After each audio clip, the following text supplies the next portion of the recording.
जय श्री राम दोस्तों, आपका स्वागत है ममता हिंदी कहानियां चैनल में। यहाँ पर आपको मिलेंगी दिल को छू जाने वाली प्रेरणादायक कहानियां।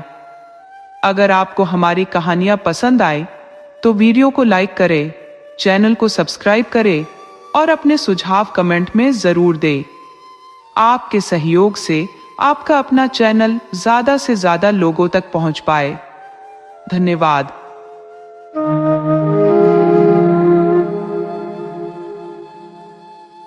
एक नगर में केंचा नामक एक किशोर अपनी मां के संग निवास करता था। उसके पिता का कई वर्ष पूर्व देहांत हो चुका था। दिन यूं ही गुजर रहे थे। केंचा ने विद्यालय में दाखिला लिया, जहां वह अन्य बालकों के साथ पढ़ाई करता था, लेकिन वे बालक उसे पसंद नहीं करते थे, क्योंकि केंचा उनकी तुलना में अधिक चतुर और तेजस्वी था। मास्टर के पूछे हर प्रश्न का सटीक उत्तर देने में वह निपुण था, जिसके लिए शिक्षक अक्सर उसकी प्रशंसा करते थे। एक दिन अन्य बालकों ने केंचा का उपहास उड़ाते हुए उसके सामने उसकी मां के चरित्र पर सवाल उठाए। बोले कि उसकी मां का किसी अजनबी के साथ संबंध है। ये सुनकर केंचा के हृदय को गहरी चोट पहुंची। उस दिन उसने अपनी मां से झूठ कहा कि वह विद्यालय जा रहा है, किंतु चुपचाप घर की अटारी पर जा छिपा। थोड़ी ही देर बाद उसने देखा कि एक पराया व्यक्ति उसके घर आया। उसकी मां उससे हंसी ठिठोली करती दिखी। यह दृश्य देखकर केंचा का क्रोध उमड़ पड़ा, पर वह असमर्थ महसूस कर रहा था। मां के चरित्र को लेकर पहले ही समाज में चर्चाएं थी और अब बालकों के व्यंग्य असहनीय हो गए थे। अंततः केंचा ने नगर छोड़ने का निश्चय किया। रास्ते में उसकी भेंट एक ग्राम प्रधान से हुई। प्रधान ने कहा, बालक, गाय को इस ओर हाँक दो। केंचा मन ही मन सोचने लगा कि मेरे दुर्भाग्य के चलते मैं इसमें हाथ नहीं डालूंगा, पर प्रधान ने उसे मजबूर किया। तब केंचा ने पत्थर उठाकर गाय की ओर फेंका, जिससे उसकी टांग टूट गई। ग्राम प्रधान क्रोधित होकर बोला, तुमने मेरी गाय की टांग तोड़ी है, अब तुम्हें इसका उत्तर देना होगा। इतना कहते हुए उसने केंचा को न्यायालय ले जाने का निर्णय लिया। आगे जाते समय वहां सड़क पर एक लड़की अपने सिर पर दही का मिट्टी का घड़ा उठाकर ले जा रही थी। केंचा का स्कूल का बैग देख उससे एक प्रश्न करती है, आगे गर्म होता है, पीछे ठंडा होता है, बता वह क्या है। तब केंचा अपने अज्ञान को बताता है, कहता है, मुझे इसकी जानकारी नहीं है। वह लड़की केंचा को छेड़ती है, तेरे स्कूल की पढ़ाई का यही नतीजा निकला है, क्या फायदा, तू तो बुद्धू है। ये सुनकर केंचा चिढ़ जाता है। वह सोचता है, मुझे बुद्धू कहती है, मैं दूंगा इसके प्रश्न का जवाब। वह लड़की को सूर्य के सामने की तरफ खड़े होने को कहकर पीछे की तरफ से दही की हांडी पर इशारा कर पत्थर फेंकता है। इससे घड़ा फूट जाता है। दही लड़की की पीठ पर झरता है। आगे की तरफ यह गर्मी की वजह से गर्म होता है। केंचा कहता है, तुम्हारे प्रश्न का यही उत्तर है। तब लड़की यह कहकर हल्ला मचाती है कि इस लड़के ने दही का मेरा घड़ा फोड़ दिया।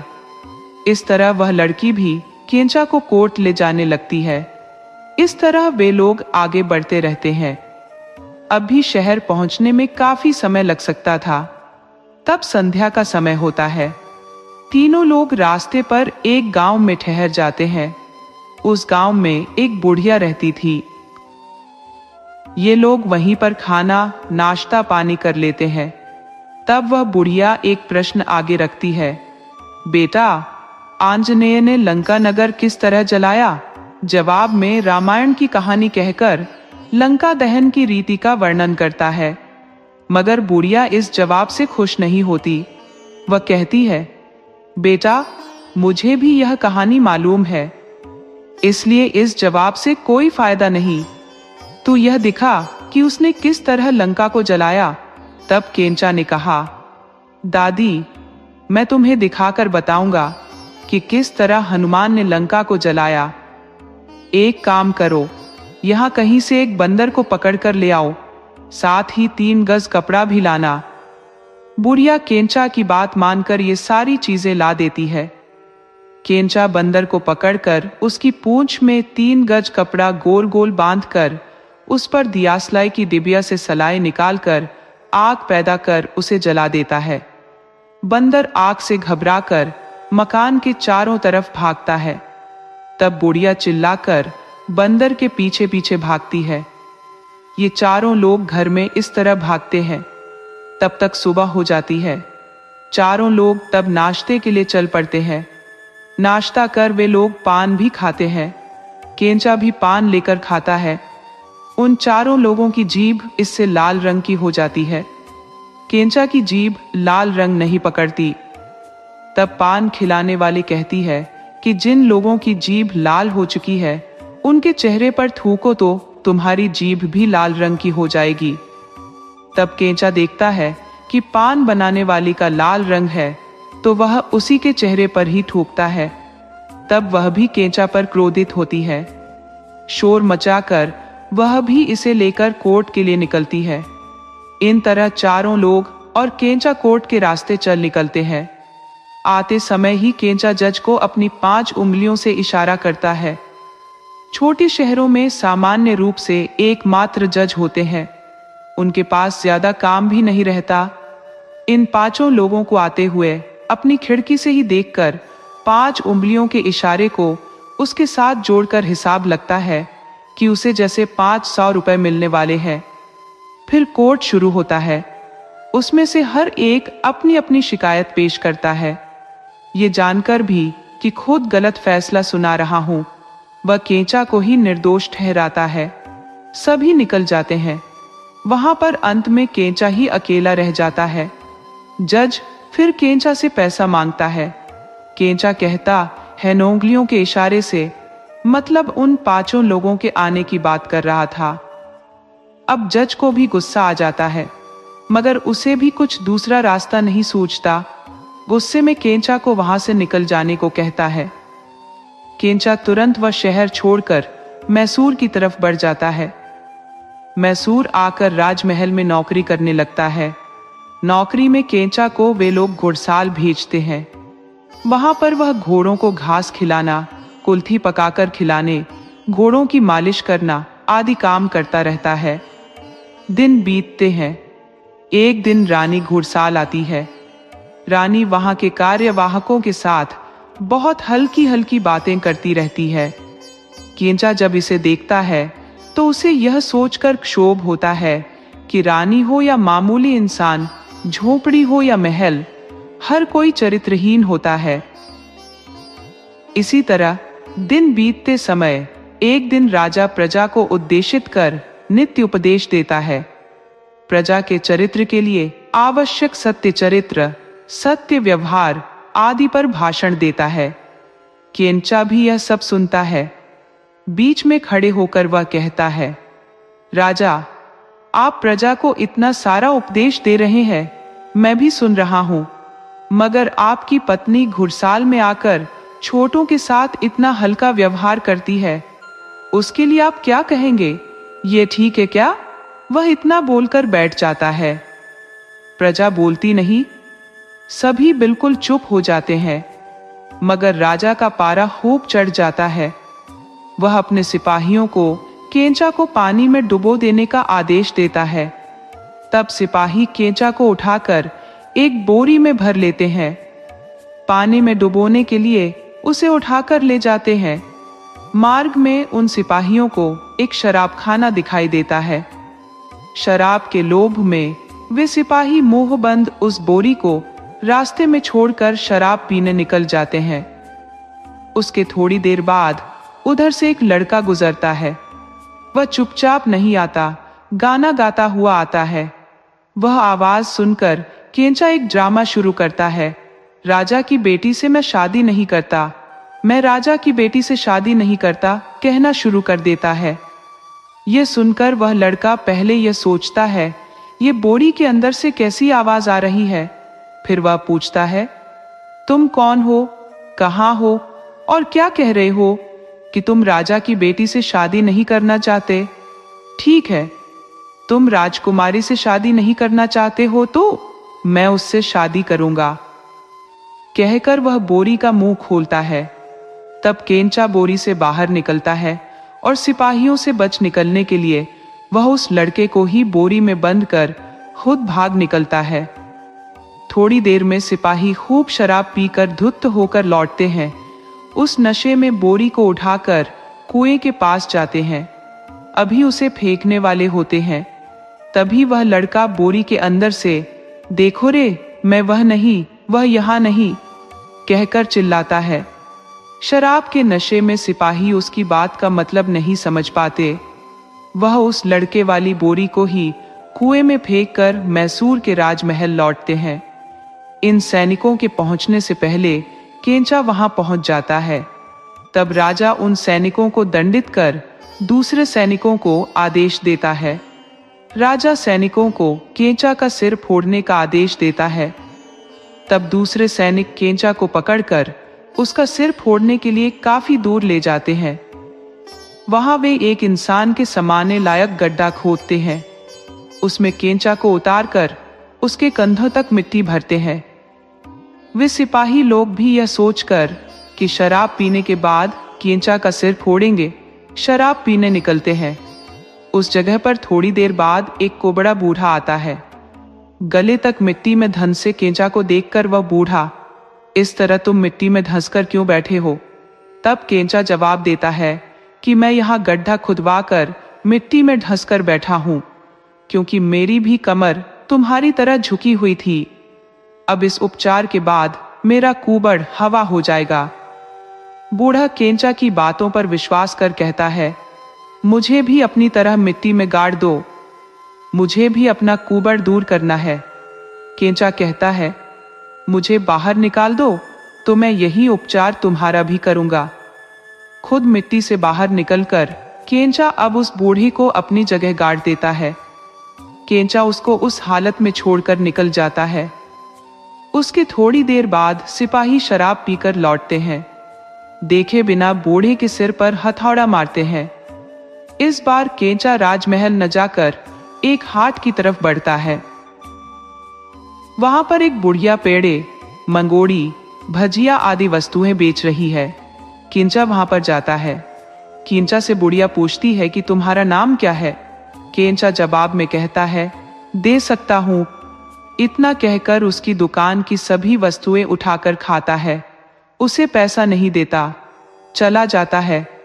बुढ़िया धोखेबाज कहकर चिल्लाने लगती है। फिर कहती है, दे सकता हूं कहने वाला चला गया। बुढ़िया अपनी पोती से कहती है, वह दे सकता हूं वाला चला गया। पोती किसी तरह दादी को शांत करने की कोशिश कर थक जाती है। इस तरह केंचा बचा सारा नाश्ता उठाकर एक तालाब के पास पहुंचता है। वहां पर कुछ धोबी अपने साथ एक बच्चे को बिठाकर कपड़े धो रहे हैं। वे कपड़े और किसी के नहीं, राजमहल के थे। धोबियों का बच्चा नाश्ते को देखकर हट करने लगता है कि वह नाश्ता उसे चाहिए। तब केंचा बच्चे को नाश्ता नहीं देता, मगर धोबियों से झूठ बोलता है। कहता है, पीछे की तरफ थोड़ी दूर जाने पर वहां नाश्ते की बारिश हो रही है, मैं यह नाश्ता वहीं से ले आया हूं। वे धोबी राजा के कपड़े साफ कर रहे थे। उन्हें दूर भेजकर वह राजा के कपड़े पहनकर निकलता है। केंचा इस वेशभूषा के साथ आगे बढ़ रहा था। तभी वहां पर एक कुलकर्णी लोगों से कर वसूल कर उसे खजाने में जमा कराने के उद्देश्य से जा रहा था। केंचा को राजसी वेशभूषा में देखकर वह केंचा को ही राजा समझकर भ्रमित हो प्रणाम करता है, झुककर बात करता है। कुलकर्णी को प्यास लगती है, पानी पीने का मन करता है। वह पानी पीने उधर गया और इधर केंचा सारे पैसे उठाकर घोड़े पर चढ़कर भागा। उसी तरह आगे बढ़ते वक्त तेज बारिश हुई। इससे जलाशय तथा नदी में बाढ़ आ गई। वह घोड़े पर चढ़कर निकल गया। तभी एक औरत अपनी बेटी को साथ लेकर घर जा रही थी। नदी पार करने की उसमें हिम्मत नहीं थी, वो सोच में डूबी थी। उसी समय केंचा का वहां पर आगमन होता है। वह औरत केंचा से नदी पार कराने की विनती करती है। वह उसे पार कराने को तैयार होता है। वह औरत केंचा से उसका नाम पूछती है। अपना नाम नहीं कहता, मगर उसका पति हूं कहता है, और मैं तुम लोगों को अलग अलग नदी पार कराऊंगा, कहकर औरत की बेटी को पहले अपने कंधों पर बिठाकर पार चला गया। औरत को वहीं छोड़ दिया। वह खूब शोर मचाती है।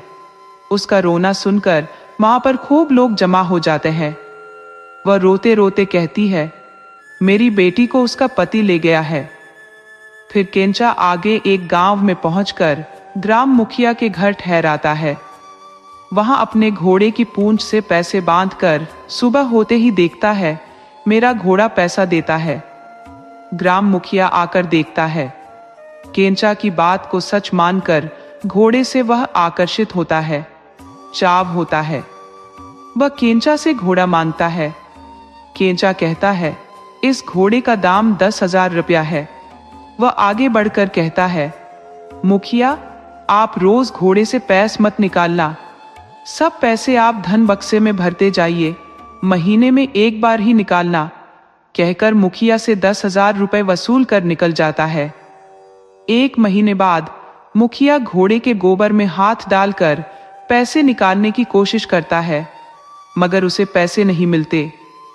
केंचा मुखिया के पैसे, कुलकर्णी के पैसे इकट्ठा कर शहर में एक मकान खरीदता है। उस लड़की के साथ ब्याह करके आराम से रहता है। दोस्तों, आपको कहानी कैसी लगी अपने सुझाव कमेंट करना न भूले। तो चलिए आज की अगली कहानी शुरू करते हैं।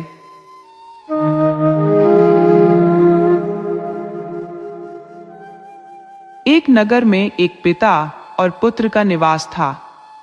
पुत्र आलसी और निकम्मा था, जो कोई काम धंधा नहीं करता था। पिता अपने श्रम से जीविका कमाता और दोनों साथ में भोजन करते। एक दिन पिता चिंतन करने लगा कि यह लड़का निरुद्योगी है, शायद विवाह हो जाने पर इसे जिम्मेदारी का एहसास हो और यह कोई कार्य करने लगे। इस विचार से प्रेरित होकर उसने कुछ धन संचय करना आरंभ किया। जब पैसे इकट्ठे हो गए तो पिता ने उन्हें एक पेटी में रखा और पुत्र से कहा, बेटा, ये पैसे मैंने बड़ी मेहनत से जोड़े हैं और इन्हें इस पेटी में सुरक्षित रखा है। इनकी देखभाल करना। मैं पड़ोस के माड़कान हल्ली गांव जाकर अनाज लाने जा रहा हूं। ये कहकर पिता गांव की ओर प्रस्थान कर गया। पिता के जाते ही पुत्र ने घर में रखे उन पैसों को उठाया और नगर से बाहर निकल गया। वहां उसने एक सपेरे को सांप का खेल दिखाते हुए देखा। उत्सुकतावश उसने सपेरे से पूछा, इस सांप की क्या कीमत है? सपेरा बोला, 50 रुपए। पुत्र ने 50 रुपए देकर वह सांप खरीद लिया। सांप को एक टोकरी में रखकर वह थोड़ा आगे बढ़ा, जहां उसने एक व्यक्ति को बिल्ली बेचते हुए देखा। उसने बिल्ली की कीमत पूछी। वह व्यक्ति बोला, 50 रुपए। पुत्र ने उसे भी खरीद लिया। फिर कुछ दूरी पर उसने देखा कि एक व्यक्ति कुत्ता बेच रहा है। उसने 50 रुपए देकर कुत्ता भी खरीद लिया। अब उसके पास 3 जानवर थे। चलते चलते उसे एक चूहे पकड़ने वाला व्यक्ति मिला। उसने उसे भी 50 रुपए देकर खरीद लिया। अब उसके पास 4 जीव हो गए। वह इन सबको घर ले आया और उनकी देखभाल करने लगा। उधर माड़कान हल्ली गांव से पिता अनाज की बोरी लेकर घर की ओर लौट रहा था। रास्ते में वह विचार करता जा रहा था कि जल्दी से बेटे का विवाह कर दूंगा, ताकि सब मिलकर हंसी खुशी जीवन व्यतीत करें। जब वह घर पहुंचा तो देखा कि घर में 4 जीव मौजूद हैं। चौंकते हुए उसने पुत्र से पूछा, बेटा, ये सब जानवर हमारे घर में कैसे आ गए? बेटा कह देता है कि मेरी शादी के लिए घर में तुमने जो पैसे जमा करके रखे थे, मैंने उन पैसों से ही ये जानवर खरीदे हैं। सुनकर उसके बाप की छाती फटने लगती है।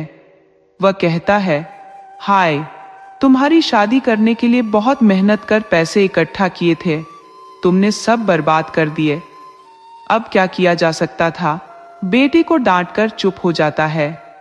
फिर उन चारों जानवरों को दोनों लोग पालते रहते हैं। बाप दूसरे गांव से कर्ज पर अनाज उठा लाया था, अब वह भी खत्म होने को आया। कुत्ते को रागी मड़ुआ का मांड नहीं मिल रहा था, सांप को दूध नहीं। वही हालत बिल्ली की, चूही की भी।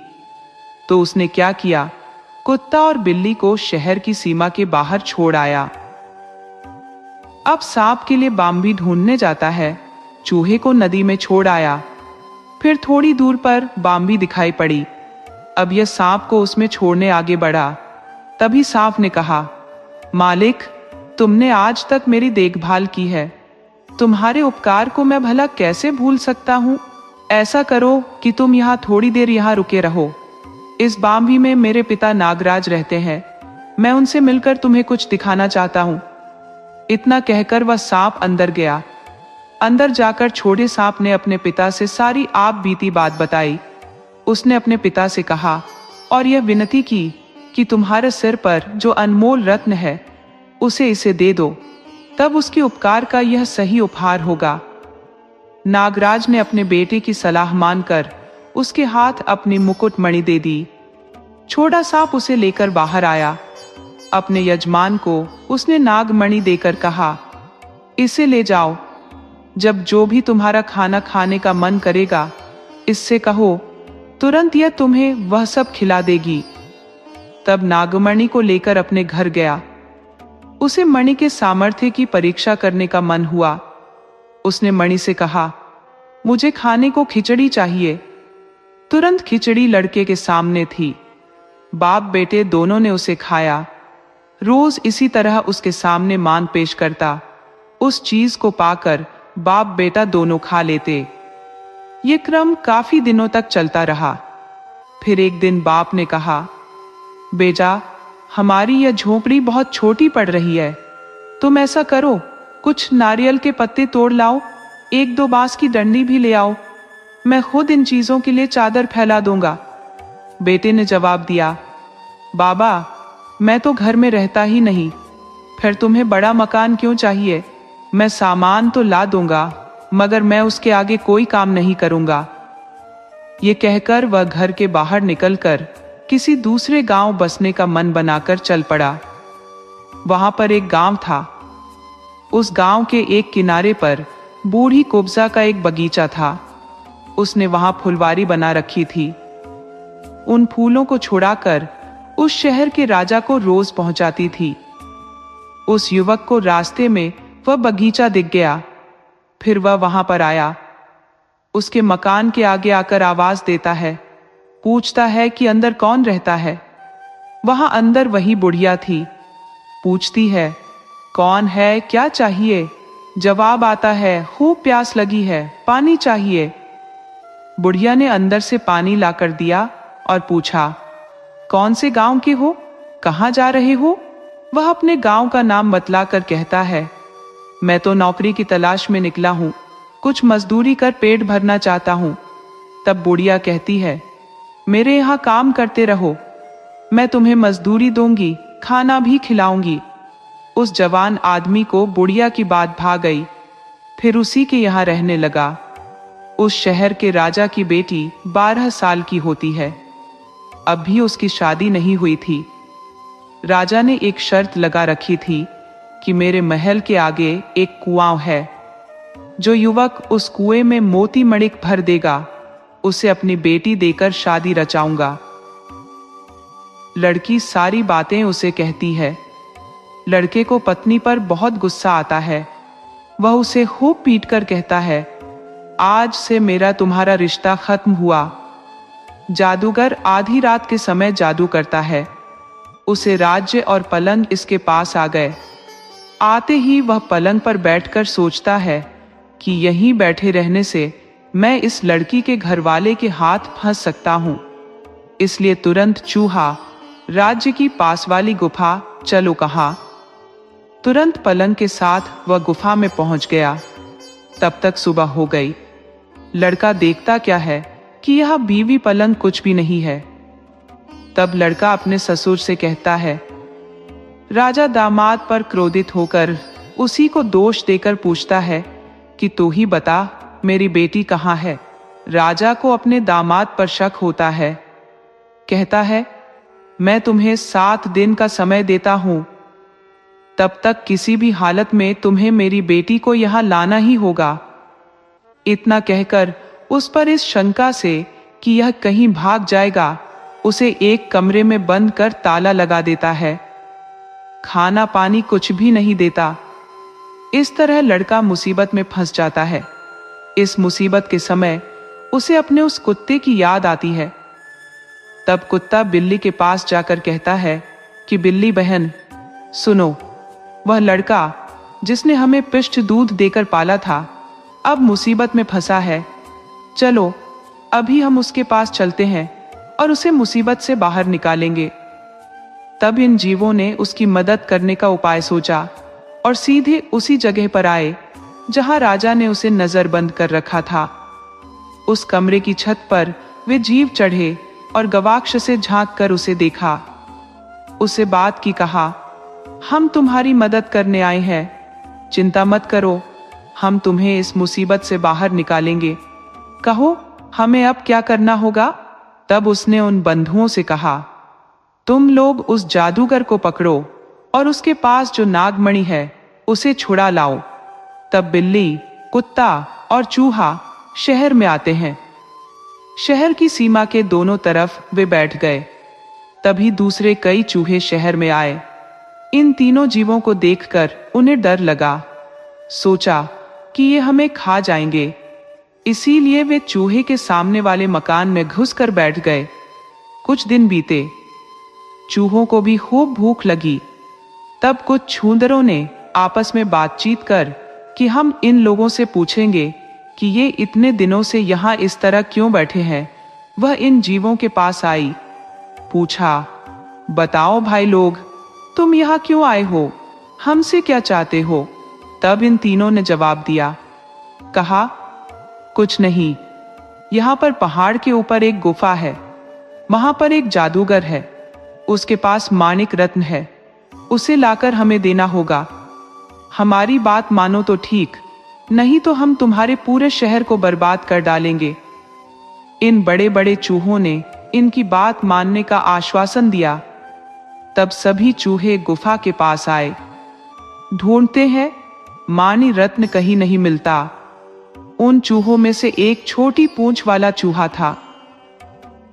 जादूगर के चेहरे के पास जाकर उसने झांक कर देखा। तब उसे जादूगर की नाक में माणिक रत्न दिख गया। उस छोटी पूंछ वाले चूहे ने उसकी नाक पर छलांग मारी। उसे जादूगर को जोर की छींक आई। उसके छींकते ही नागमणि नाक से नीचे गिर गई। चूहे उस नागमणि को उठाकर पहाड़ से नीचे आते हैं और बिल्ली को उसे सौंप देते हैं। तब ये जीव चूहों को यह कहकर कि हम तुम्हारा उपकार कभी नहीं भूलेंगे, नागमणि को लेकर राजा के शहर में आते हैं। आते समय रास्ते में जोर की बारिश हो जाती है। थोड़ा आगे बढ़ते हैं, वहां पर एक नदी मिलती है। नदी को बिल्ली पार नहीं कर पाती। नदी के उस पार से जाने में बहुत समय लगता। तब तक राजा का दिया समय निकल जाता और लड़के को राजा मार देता। तब क्या करते? कुत्ते ने कहा, फिर वह नागमणि मेरे हाथ दे दो, नहीं तो मैं नहीं आऊंगा। ऐसा क्यों? दूसरे जीवों ने पूछा। कुत्ता कहता है कि तुम लोग ही वहां पहुंच पाओगे तो लड़का समझेगा कि तुम ही लोगों ने उसकी मदद की है, इसलिए मुझे वह नागमणि सौंप दो। कहा, तुम लोगों को मैं ही तो पार कराता हूं, तुम इसे कहां रख पाओगे?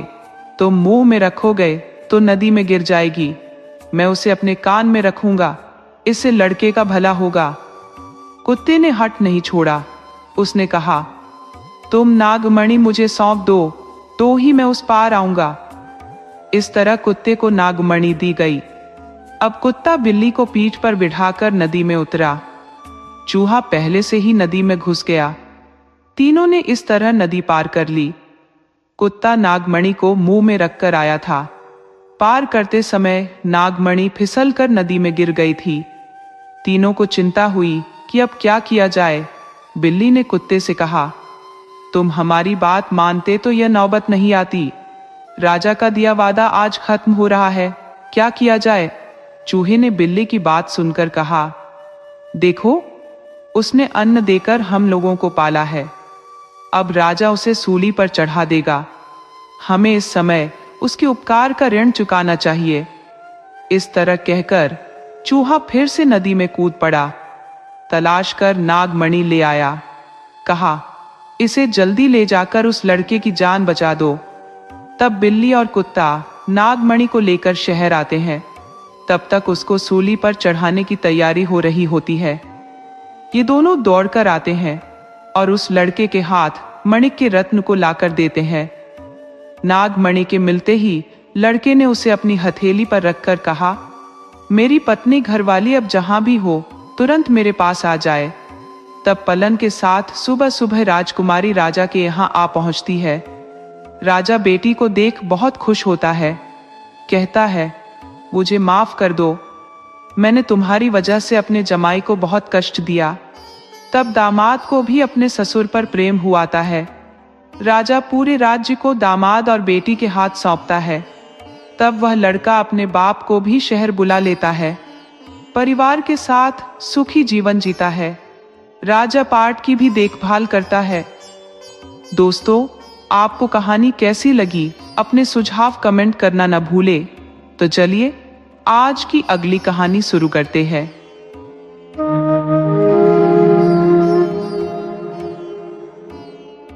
एक नगर था जहां का राजा अत्यंत धर्मनिष्ठ और दयालु था। वह निर्धनों और पीड़ितों की सहायता के लिए सदैव तत्पर रहता था। किंतु उसके जीवन में एक विषाद सदा व्याप्त था। उसकी कोई संतान नहीं थी। उसने सभी देवी देवताओं की आराधना की, कठिन व्रतों का पालन किया, यहाँ तक कि दूसरी विवाह भी किया, किंतु भाग्य ने फिर भी उसकी गोद सूनी ही रखी। अंततः अपने दुख से व्याकुल होकर उसने अपने प्रिय मंत्री से परामर्श लिया। मंत्री ने गंभीरता से कहा, महाराज, मानव धर्म में जो कुछ भी संभव था वह आप कर चुके हैं। अब केवल ईश्वर की कृपा ही इस दोहक को हर सकती है। मेरी राय है कि आप वन में जाकर तपस्या करें। ईश्वर की अनुकंपा से चमत्कार अवश्य होगा। राजा ने मंत्री की सलाह को स्वीकार कर लिया और तपस्या का संकल्प लेते हुए जंगल की ओर प्रस्थान किया। वहां पहुंचने पर उसने वट वृक्ष के नीचे एक तेजस्वी आशी को तपस्या करते देखा। राजा ने श्रद्धा पूर्वक उन्हें प्रणाम किया और अपने आगमन का उद्देश्य बताया। आशी ने उसकी वेदना को समझा और पास ही स्थित एक फल वाले वृक्ष की ओर संकेत करते हुए कहा, उस वृक्ष से 2 फल तोड़कर लाओ और उन्हें अपनी दोनों रानियों को दे दो। किंतु ध्यान रखना, एक वचन मुझे देना होगा। जो पुत्र तुम्हें इन फलों से प्राप्त होंगे उनमें से ज्येष्ठ पुत्र को मुझे समर्पित करना होगा। राजा ने ऋषि को वचन दिया और उत्सुकता पूर्वक उस वृक्ष पर चढ़ गया। वृक्ष पर फलों की भरमार देखकर उसका मन लोभ से भर गया। उसने सोचा, यदि मैं अधिक फल तोड़ लूं तो अधिक पुत्र प्राप्त होंगे। उनमें से एक को अर्षि को सौंपने में कोई कठिनाई नहीं होगी। इस विचार के साथ उसने अत्यधिक फल तोड़ने का निर्णय लिया, यह भूलकर कि लोभ का परिणाम प्रायः दुर्भाग्य ही होता है। इस तरह राजा ने कई फल तोड़ लिए। फल तोड़कर जैसे ही राजा नीचे उतरता, हर बार उसके पास 2 ही फल बचते। बाकी कहां लुप्त हो जाते उसे पता भी नहीं चलता। अंत में वह बचे 2 फल ही लेकर नीचे उतरा। अपने राज्य लौटकर उसने दोनों पत्नियों में वे फल बांट दिए। कालांतर में राजा की दोनों रानियों ने 2 संतानों को जन्म दिया।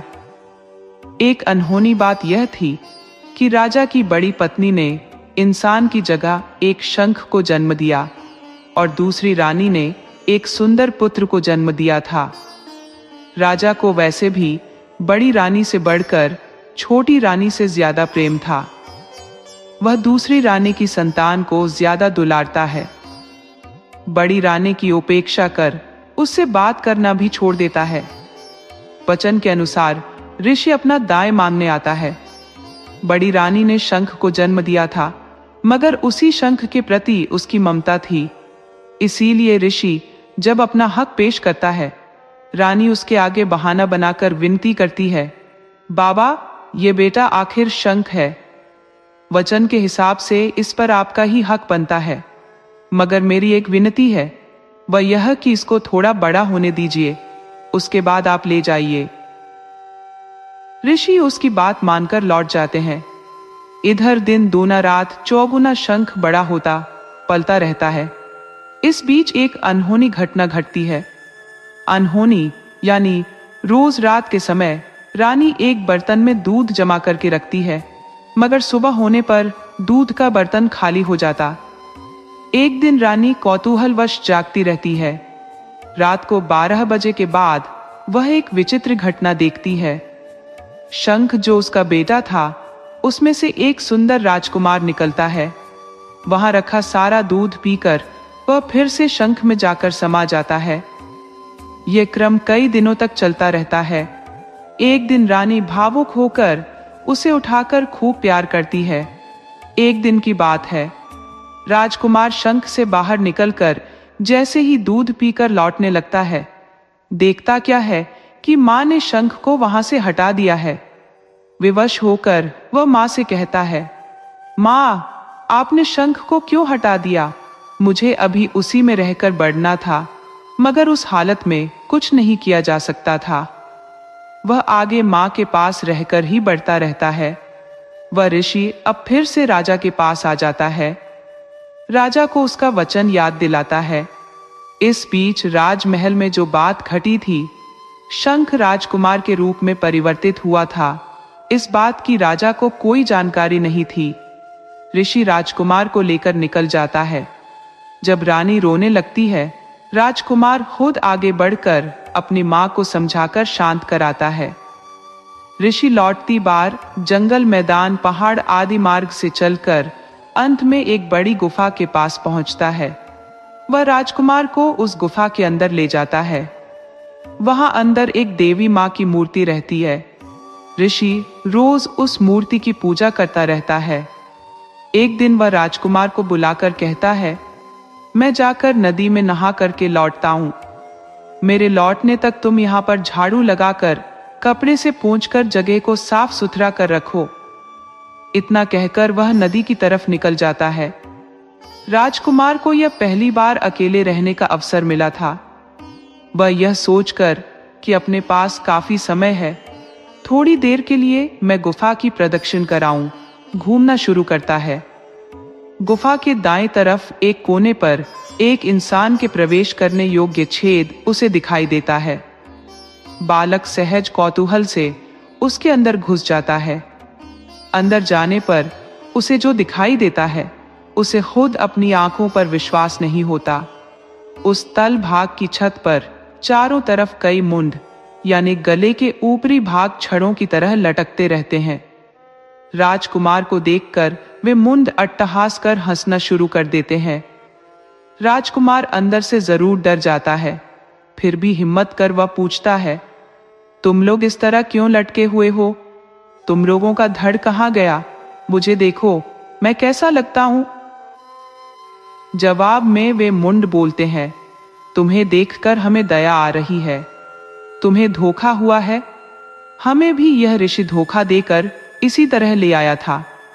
हमें यहां लाकर काली मां के प्रत्यक्ष दर्शन के लिए उसने हमारी बलि दी थी। इसी तरह 100 राजकुमारों की बलि चढ़ाने की उसकी प्रतिज्ञा है। तुम्हारा 100वां नंबर है। उसका कहना है कि 100वीं बलि पर काली मां दर्शन देकर उसकी मां की पूर्ति करती है। राजकुमार घबराकर उन्हीं मुंडों से सलाह मांगता है कि अपने को बचाने के लिए मुझे अब क्या करना होगा।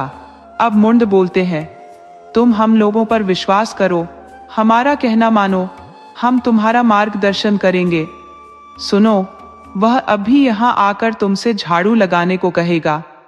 तुम कहो कि मुझे नहीं आता, आप एक बार झाड़ू लगा दो तो मैं सीख लूंगा। वह झाड़ू लगाकर तुम्हें पोंछा करने को कहेगा। तुम पहले की तरह कहो कि मैं पोंछा करना नहीं जानता, आप एक बार करके दिखा देना, फिर मैं सीख लूंगा।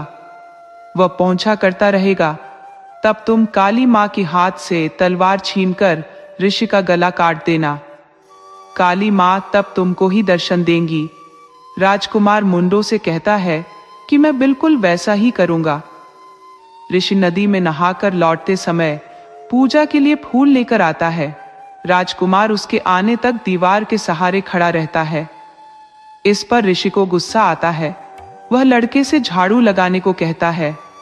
राजकुमार कहता है, मैं झाड़ू लगाना नहीं जानता, आप एक बार करके दिखा दो, फिर मैं झाड़ू लगाऊंगा। विवश होकर मुनि झाड़ू लगाता है। फिर लड़के से कहता है, देखो मैंने झाड़ू लगा दी, अब तुम्हें पानी से पोंछा करना है। लड़का कहता है, मैं पोंछा करना नहीं जानता, आप करके दिखा दो, फिर मैं पोंछा करना सीख लूंगा। लड़के की बातों से मुनि को गुस्सा तो आता है, मगर फिर भी अपने गुस्से को निगल कर पोंछा करना शुरू करता है। राजकुमार भी सही समय की ताक में था। वह तुरंत काली माँ के हाथ से तलवार खींचकर मुनि के सिर पर मार देता है। ऋषि का सिर धड़ से अलग हो जाता है। तब काली माँ प्रत्यक्ष दर्शन देकर राजकुमार से पूछती है, बेटा, मैं तुम्हारी सेवा से संतुष्ट हूं। माँ, तुझे क्या चाहिए, मैं दूंगी। राजकुमार काली माँ से कहता है, माँ, सबसे पहले तुम इन 99 राजकुमारों को पुनर्जीवित कर दो। देवी कहती है, ऐसा ही होगा। काली माँ के वैसा कहते ही वे सब सप्राण हो उठते हैं। वे सब राजकुमार का आभार जताकर प्रणाम करते हैं, अपने अपने देश के लिए रवाना होते हैं। काली माँ उससे कहती है, बेटा, तुम्हें दूसरा कौन सा वर चाहिए, मांग। उस पर राजकुमार विनम्र होकर काली माँ से कहता है, माँ, मुझे ऐसा वर दो कि मैं जब भी तुम्हें देखना चाहूं, आप मेरे आगे प्रत्यक्ष होकर दर्शन दोगी। काली माँ कहती है, ठीक है, ऐसा ही होगा। काली माँ अब अदृश्य होती है। राजकुमार अब ऋषि की त्वचा को उधेड़कर उसे स्वयं पहनता है। फिर गुफा के आगे एक भिखमंगे की तरह बैठ जाता है। उसके ऊपर ओढ़े इस अजिन की गंध से आकर्षित होकर उस पर मक्खी घुमड़ती है। तब जो भी इंसान उधर से गुजरता है वह मक्खी चिपका कहता जाता है। इस बीच पड़ोसी राज्य के राजा की 7 लड़कियां होती हैं। सभी जवान, शादी की उम्र की होती है। राजा एक दिन उन 7 लड़कियों को अपने पास बुलाकर उनसे पूछता है कि तुम लोगों को मायका पसंद रहेगा या ससुराल। उसके इस प्रश्न का जवाब पहली 6 लड़कियां अपने को पीहर ही पसंद कहकर देती हैं, मगर 7वीं बेटी का जवाब अलग होता है। वह लड़की कहती है कि अपने माता पिता सभी के सुखी रहते उसे अपनी ससुराल ही अच्छी लगेगी। राजा को 7वीं बेटी का जवाब बहुत खराब लगता है। उसे गुस्सा भी आता है। कहता है, मैंने इतना ज्यादा प्यार देकर तुम्हें पाला, मगर तुम कृतघ्न निकला। अब मैं तुम्हें दंडित करूंगा तो ही मायके का महत्व समझ पाओगी। इतना कहकर चुप होता है। साथ ही वह अपने मंत्री को बुलाकर पहली 6 लड़कियों के लिए सुंदर सुंदर रिश्ते ढूंढ लाने को कहता है। 7वीं लड़की के बारे में कहता है कि तुम उसके लिए एक ऐसे दूल्हे को तलाशना जो एक एक पैसे को मोहताज हो, और यह भी कि राजमहल की सेविकाएं खुद वैसे दूल्हे को तलाशें, मंत्री नहीं। सेविकाएं ऐसे इंसान को तलाशने निकलती है। बहुत तलाशने के बाद अंत में उन्हें यही मक्खी घुमड़ा इंसान दिखाई देता है। वह एक पेड़ के नीचे बैठकर सूखा बासी जो भी मिलता था उसे खाता बैठा रहता है। राजा की इच्छा के मुताबिक इसी इंसान को छोटी लड़की के अनुकूल ठहराकर दासियां उसी को पकड़कर राजा के पास लाकर खड़ा कर देती है। राजा भी उसी को अपनी बेटी के अनुकूल मानकर उसके साथ अपनी छोटी बेटी की शादी रचा देता है। पहली 6 लड़कियों की शादी धूमधाम से होती है और वे सब राजमहल में ही ऐशो आराम करती रहती हैं। ये मक्खी घुमड़ा मात्र अपनी पत्नी को लेकर शहर से बाहर थोड़ी दूर एक झोपड़ी बनाकर रहने लगता है। बड़ी लड़कियां रेशम के कपड़े, मोती मोमे की मालाएं, हीरे के हार आदि पहनती है। छोटी मात्र पुरानी फटी सूती साड़ी पहने रहती है। इसकी बड़ी बहनें, जीजा लोग सभी उसकी हालत पर हंसते हैं। उससे पूछते हैं कि अब तो बता, पीहर अच्छा है या ससुराल? मगर छोटी का जवाब पहले जैसा ही, ससुराल ही अच्छी होती है। इसी तरह कुछ और दिन बीतते हैं। एक दिन राजा के चहो दामाद एक साथ शिकार करने जंगल में निकलते हैं। निकलने से पहले इसकी सूचना में ढिंडोरा पिटवाते हैं। यह खबर मक्खी घुमड़े को भी पता चलती है। वह अपनी पत्नी को बुलाकर कहता है, सुनो, मेरे छहो साढ़ू भाई शिकार करने जंगल के लिए निकले हैं। उनके साथ जाने की मेरी भी इच्छा हो रही है। अपने पिता के पास जाकर इसके लिए जरूरी सब चीजें मांग लाओ। पति की बात वह टाल नहीं पाती, इसलिए पिता के घर जाकर वह एक खंभे के सहारे खड़ी हो जाती है। उसका बाप उससे पूछता है, कैसे आई बता? वह अपने आने का उद्देश्य बताती है। राजा मंत्री को बुलाकर एक लंगड़ा घोड़ा, एक जंग लगी तलवार देकर भेजने को कहता है। उसे देख उसकी बड़ी बहनें और जीजा लोग मजाक करते हैं। छोटी को इससे बहुत दुख पहुंचता है। फिर भी वह उनके समाने ही वह लंगड़ा घोड़ा और जंग लगी तलवार लेकर अपनी झोपड़ी में लौट आती है। अगले दिन वे 6 दामाद अपने परिवार को साथ लेकर जंगल के लिए निकलते हैं। उनके परिजन भी कितने सारे थे। राजमहल से जंगल तक लोग ही लोग खड़े थे। मक्खी घुमड़ा भी पत्नी से कहकर लंगड़े घोड़े पर चढ़ हाथ में जंग लगी तलवार लेकर निकलता है। पत्नी को उसे इस हालत में भेजते डर लगता है। वह अंदर ही अंदर ऐसा सोचकर घुलती रहती है कि वे लोग तो इतने बड़े परिवार को साथ लेकर गए हैं, मेरा पति बिल्कुल अकेला है। कुछ विपदा आई क्या होगा? मगर पति के सामने खुशी जाहिर करती हुई उसे भेज देती है। वह थोड़ी दूर जाकर एक पेड़ के नीचे खड़े होकर काली माँ का स्मरण करता है। काली माँ तुरंत दर्शन देती है। वह उनसे कहता है, माँ, मुझे आसमान में उड़ने वाला एक घोड़ा और एक वज्रायुध चाहिए। काली माँ कहती है, स्वीकार है। दोनों चीजें उसे देती है। उसके बाद वह कहता है, इस जंगल के सभी जीव पशु पक्षी मेरे सामने आकर खड़े हो जाए। काली माँ स्वीकार है कहकर अदृश्य होती है। तब राजकुमार उस ऋषाजिन को अपने तन से उतारकर पास ही एक पेड़ पर रख देता है। आसमान में उड़ने वाले घोड़े पर चढ़कर वज्रायुध को हाथ में पकड़कर निकल पड़ता है। आसमान में उड़कर बीच जंगल में आ खड़ा होता है। उसके चारों तरफ जंगल के सभी जानवर घुमड़कर खड़े होते हैं। उधर छाहो दामाद जंगल में खूब घूमकर थके मादे आ खड़े होते हैं। उनके हाथ एक मामूली सा मच्छर भी नहीं लगा था। तब उन्हें उस सीमा तक अपमान लगता है कि अपना झुका माथा वे सीधा नहीं कर पाते। अपने परिवार को एक तरफ भेजकर वे दूसरी तरफ से घूम कर आते हैं। यहाँ आकर इस दृश्य को देखते हैं। उन्हें आश्चर्य होता है। उसे देखकर वे भ्रमित होते हैं। उसे उस जंगल का राजा समझकर प्रणाम करते हैं। तब वह उनसे पूछता है कि आप लोग कैसे आए? वे जवाब देते हैं कि हम लोग शिकार खेलने के उद्देश्य से आए थे, मगर उसका यह नतीजा निकला।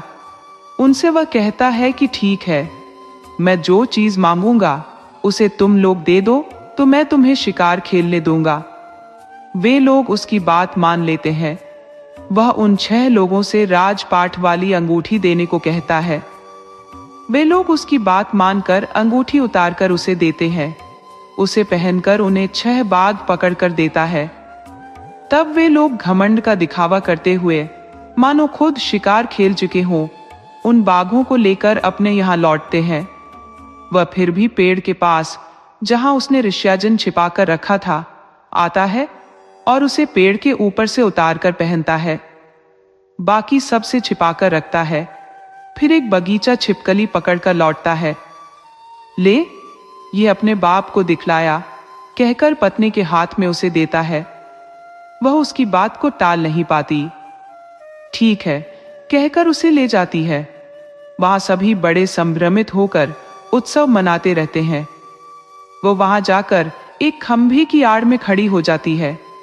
उसे देखकर सभी उसकी हंसी उड़ाते हैं। इससे वह अपने को बहुत अपमानित महसूस करती है। घर लौटकर अपने पति को सविस्तार घटना का वर्णन करती है। कुछ दिन बाद राजा के छाहो दामाद दोबारा शिकार के लिए निकलते हैं।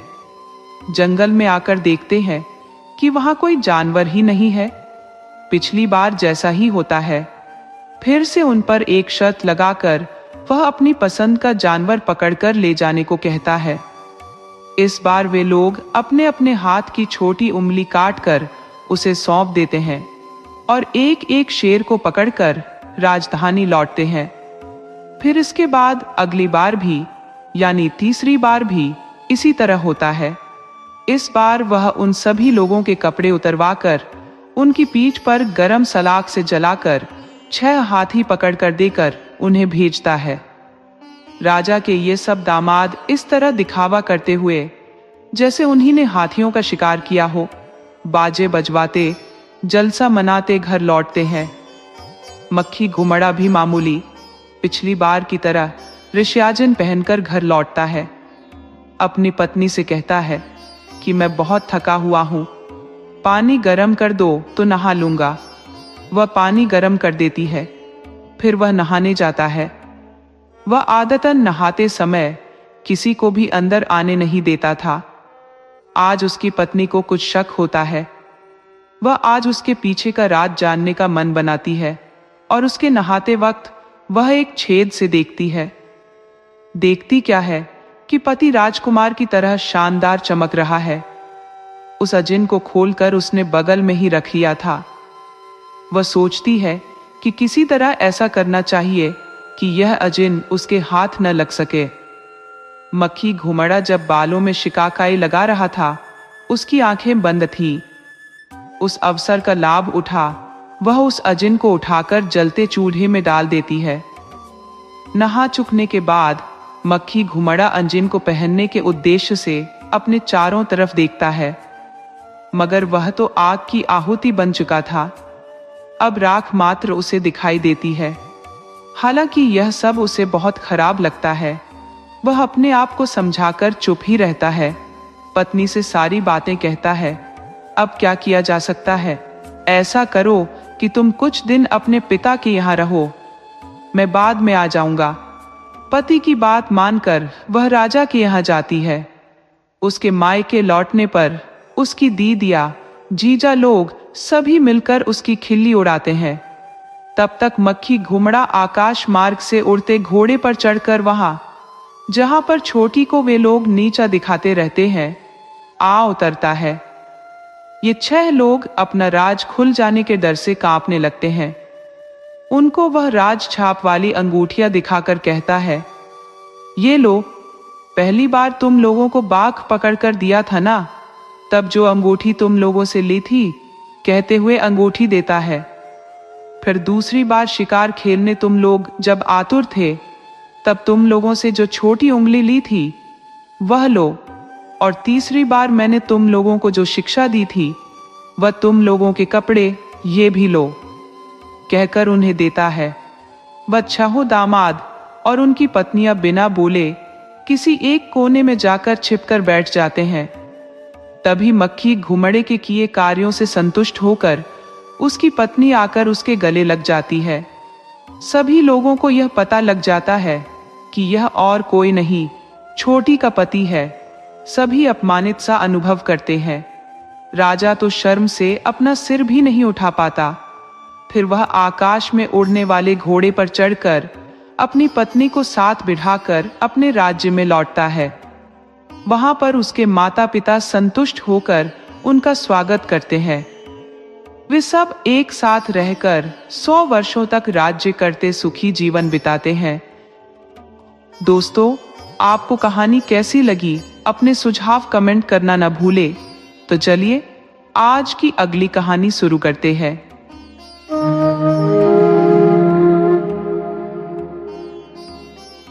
मैसूर नामक राज्य में एक राजा का शासन था।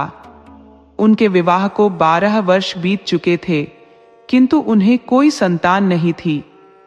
12वें वर्ष के अंत में रानी गर्भवती हुई।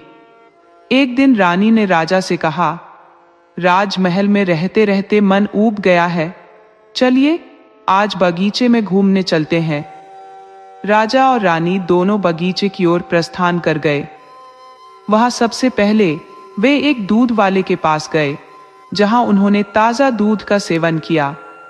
इसके बाद वे पानी वाले कुएं के पास पहुंचे। वहां पानी से हाथ मुंह धोने के बाद वे कुएं के चबूतरे पर विश्राम करने लगे। कुएं के निकट एक बड़ा वृक्ष था, जिसकी डाल पर 2 पक्षी बैठे हुए थे। उसी क्षण राजा और रानी के बीच एक संवाद आरंभ हुआ। राजा ने उत्सुकता से कहा, सोचता हूं ये पक्षी क्या मांस का भक्षण करते होंगे या फिर मोती और माणिक का? रानी ने उत्तर दिया, नहीं नहीं, ये मांस पक्षी नहीं हो सकते, ये तो अवश्य ही मोती माणिक खाने वाले पक्षी हैं। इस विषय पर उनकी चर्चा धीरे धीरे वाद विवाद में परिवर्तित हो गई। महल लौटने के बाद राजा और रानी ने नौकरों को बुलाया और आदेश दिया कि वे इस बात का पता लगाए कि वे पक्षी मांस भक्षी हैं या मोती माणिक के उपभोक्ता। यहां बात समाप्त नहीं हुई। रानी ने अपनी बात पर जोर दिया और कहा, यदि यह सिद्ध हो गया कि वे पक्षी मांस पक्षी हैं, तो मैं इस महल को त्याग कर 10 वर्षों तक जंगल में निवास करूंगी, और यदि पक्षी मोती माणिक खाने वाले सिद्ध हुए तो आपको महाराज 10 वर्षों तक वनवास का पालन करना पड़ेगा। बात तय हुई। नौकरों को सही बात का पता लगाने के लिए भेज दिया। नौकर निकले तो, मगर नौकरों ने आपस में सलाह मशविरा किया। वे सोचने लगे कि अगर राजा 10 साल जंगल में रहेंगे तो प्रजा बेहाल हो जाएगी, इसीलिए हम महल जाकर यही कहेंगे कि वे पक्षी मांस भक्षी हैं। तब रानी 10 साल के लिए जंगल में चली जाएगी, उससे किसी का नुकसान होने से रहा। नौकरों ने यही किया। महल जाकर कहा कि वे पक्षी मांस पक्षी हैं। रानी को वचन का पालन करना पड़ा। वह घर से निकल पड़ी, चलती गई चलती गई। अंत में कई दिन बाद वह जंगल में पहुंची। वहां पर एक गुफा थी। वह एक राक्षस की गुफा थी। इंसान की गंध मिलते ही राक्षस गरजता हुआ बाहर निकलने को हुआ। रानी भी अंदर घुसी गई। उसने राक्षस को देखते ही कहा, बाबा, मैं आपकी बेटी हूं। यह कहकर दरवाजा खोलकर अंदर खड़े राक्षस के वह पांव लगी। कहा, बाबा, तुम ही मेरे माता पिता हो। रानी के इस बर्ताव से प्रभावित होकर राक्षस का दिल पिघल गया। उसने कहा, बेटी, तुम्हारे मुंह से ये शब्द सुनकर मेरा जन्म सार्थक हुआ। मैं पिता की तरह तुम्हारी देखभाल करूंगा। तुम निश्चिंत रहो। इस तरह दिन बीतते गए। रानी 9 महीने की गर्भवती बनी। फिर एक दिन वह अपने इस पिता को बुलाकर कहती है कि मेरे घर के पास एक दाई माँ रहती है, तुम जाकर उसे बुला लाओ। इस पर राक्षस उससे कहता है, तुम आराम करना, मैं उसे बुला लाऊंगा। आकाश और भूमि को एक कर वह दाई माँ सुब्बक्का के यहाँ पहुंचा। उस समय दाई माँ कहीं बाहर गई हुई थी। तब उसकी राह देखते बैठा राक्षस पककर बूढ़ा जाता है। फिर सुब्बक्का लौटकर घर के आगे बैठे बूढ़े को देखकर पूछती है कि तुम किस गांव के हो। इस पर राक्षस यह जवाब देता है, मेरा गांव, मेरी बस्ती वहीं जहां शाम होती है, जहां अंधेरा होता है, वहां रुक जाता हूं। फिर दाई माँ सुब्बक्का बूढ़े को अंदर बुलाकर खाना खिलाकर पलंग पर सो जाती है। राक्षस को एक टाट की बोरी देकर उस पर लेट जाने को कहती है। फिर राक्षस आकाश और भूमि को एकीकृत कर उसे गुफा में ला पहुंचाता है। रानी करवट बदलती है। राक्षस कहता है, देखो बेटी, दाई माँ सुब्बक्का को मैं यहां ले आया हूं। अब तुम्हारे सारे दुखों का अंत हुआ। उसी दिन रात को रानी एक बेटे को जन्म देती है। दाई माँ सुब्बक्का वहीं पर 6 महीने तक रहती है। 6 महीने पूरे होते ही वह कहती है, बाई, मुझे यहाँ आकर 6 महीने पूरे हो गए। मेरे बाल बच्चों का क्या हाल हुआ होगा मैं नहीं जानती।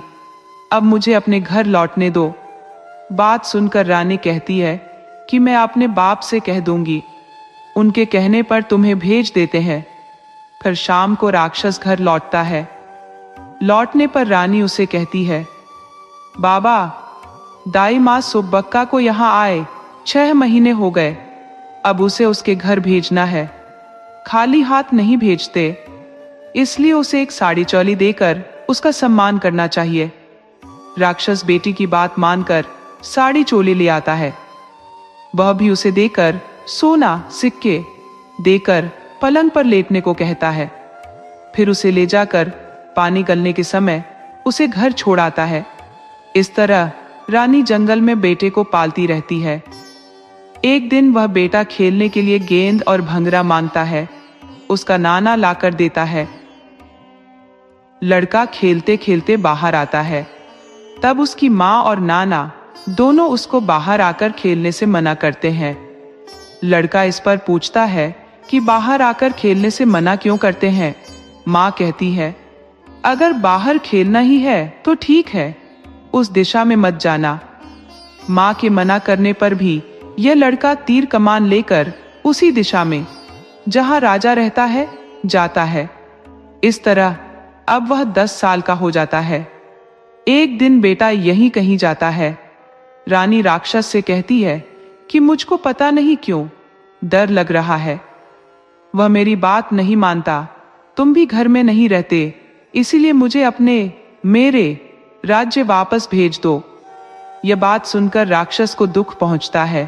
कहता है, बेटी, मैंने तुम्हें पाला पोसा, अब यह कैसी बात करती हो। इस पर रानी कहती है, मैंने पहले राजा से पंथ लगाया था, अब उसका वादा खत्म हो रहा है, इसलिए मुझे वापस भेज दो। जवाब में राक्षस ने कहा, ठीक, तुम्हारी जैसी इच्छा, मगर मैं तुम्हें कभी नहीं भूल सकता। तुम जहां भी रहो, जैसे ही मुझे याद करोगी, मैं तुम्हारी मदद के लिए हाजिर हो जाऊंगा। इस बेटे का क्या नाम रखूं बाबा? वनपुत्र कहो इसे, राक्षस ने कहा। तब से उसका नाम वनपुत्र पड़ा। राक्षस उस लड़के लिए हीरे का कुर्ता, टोपी और बेटी के लिए हजारों साड़ियां, बहुत सारे गहने आदि देता है। रानी बेटे को कुर्ता पहनाती है, टोपी पहनाती है, साड़ी पहनकर गहने आदि से अलंकृत होती है। राक्षस माँ बेटे को उनके राज्य में भेजते हुए एक पेड़ के नीचे आकर बैठा। जंगल में चोर उचक्के होते हैं, गहने कपड़े छीन ले जाते हैं, सावधानी बरतना कहकर उन्हें भेजकर गुफा में लौट आया। रानी जाने लगी। जाते जाते दोपहर में बहुत गर्मी लगी। अभी 4 मील जाना था। तभी उसी गांव का एक आदमी, जिसका नाम चेन्नन्ना था, लकड़ी ले जाने वहां आता है। उन दोनों से भेंट होती है। उसे देखकर रानी कहती है, क्या भैया, तुम हमारे यहाँ नौकरी करते थे? राजा और मेरे बीच बात बढ़ी, उससे हमारा यह हाल हुआ। चेन्नन्ना का रानी के गहनों पर ध्यान गया। चेन्नन्ना ये कहते हुए कि हे भगवान, मुझे यह सब घटना मालूम तक ना हुई। आइए हम लोग यहाँ छाया में बैठते हैं। कहते हुए वह दोनों को पेड़ की छाया में ले गया। वन पुत्र को प्यास लगी। अम्मा, मुझे पानी चाहिए, उसने कहा। वह चेन्नन्ना से कहती है, भैया, बच्चे को प्यास लगी है, पानी कहाँ है बताओ। वह देखो, वही है, तुम यहीं बैठी रहो, मैं ही इसे ले जाकर पानी पिलाकर लौटता हूं। कहकर उसे कुएं के पास ले गया। वह कल्याणी कुआं था। वह देवी देवता अप्सराओं के नहाने का कुंड था। पानी में प्रवाह होता है। वह कुमार के हाथ रस्सी बांधकर उसे कुएं के अंदर उतारता है।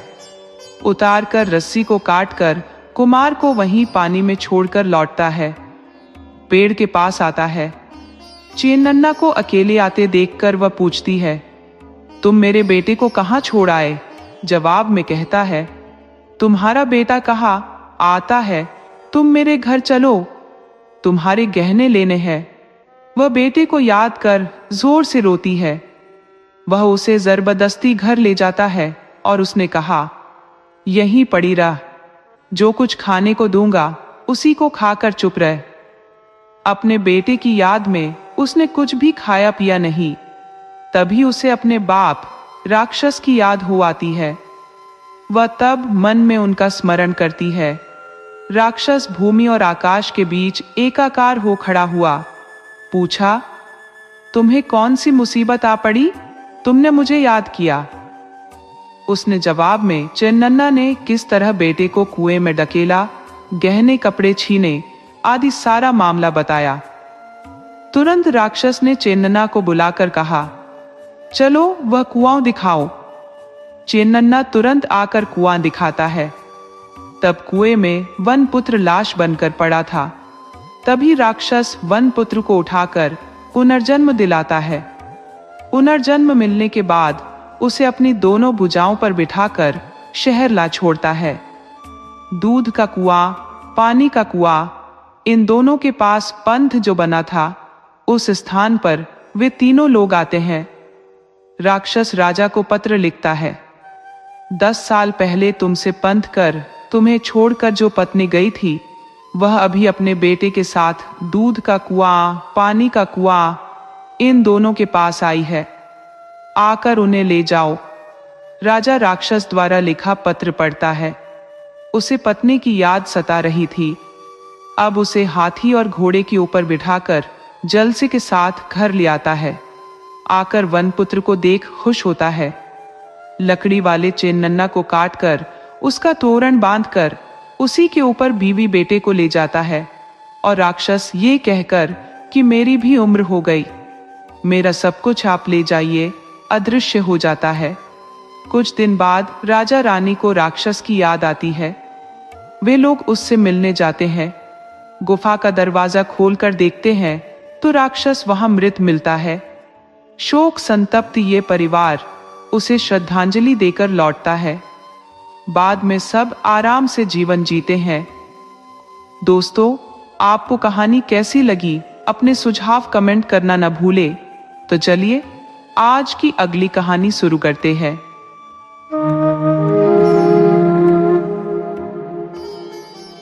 मैसूर नामक एक नगर था जहां एक प्रतिष्ठित राजा का शासन था। उस राजा के 3 पुत्र थे। सबसे बड़े का नाम ललित कुमार था, दूसरे का नाम बसव कुमार और सबसे छोटे का नाम कृष्ण कुमार। तीनों ही अपनी विद्वत्ता और चातुर्य के लिए विख्यात थे। एक दिन राजा ने एक विचित्र स्वप्न देखा। स्वप्न में उसने एक अद्भुत दृश्य देखा। एक सुनहरे चबूतरे पर खड़ा चांदी का विशाल पीपल वृक्ष, जिसकी शाखाओं पर एक दिव्य पक्षी रत्नों का सेवन करते हुए उल्लास में नृत्य कर रहा था। यह दृश्य राजा को अत्यंत आनंदित कर गया, परंतु साथ ही उसे इस स्वप्न के निहितार्थ को लेकर शंका होने लगी। राजा ने अपने विश्वस्त प्रधानी मंत्री को बुलाया और अपनी महारानी को पास बैठाकर स्वप्न का वृतांत सुनाया।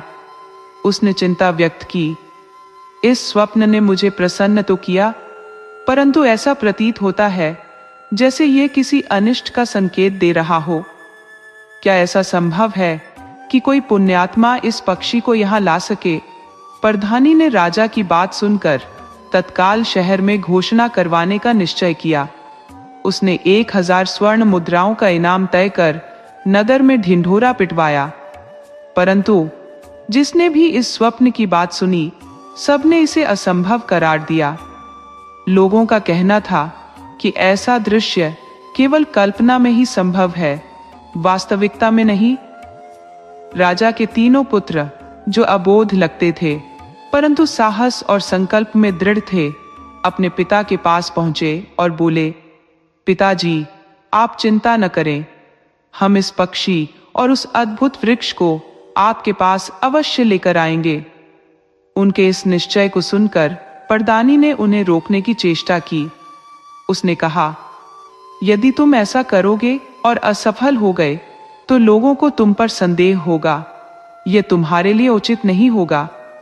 लेकिन ललित कुमार ने उत्तर दिया, हमारे पराक्रम और सामर्थ्य का समाचार हर दिशा में फैलना चाहिए। हम अपने पिताजी के स्वप्न को साकार करके रहेंगे, चाहे इसके लिए कोई भी चुनौती क्यों ना आए। तीनों भाइयों ने अपने लक्ष्य की ओर बढ़ने का दृढ़ संकल्प कर लिया। उनके हृदय में अपने पिता के स्वप्न को यथार्थ बनाने का उत्साह और जोश उमड़ रहा था।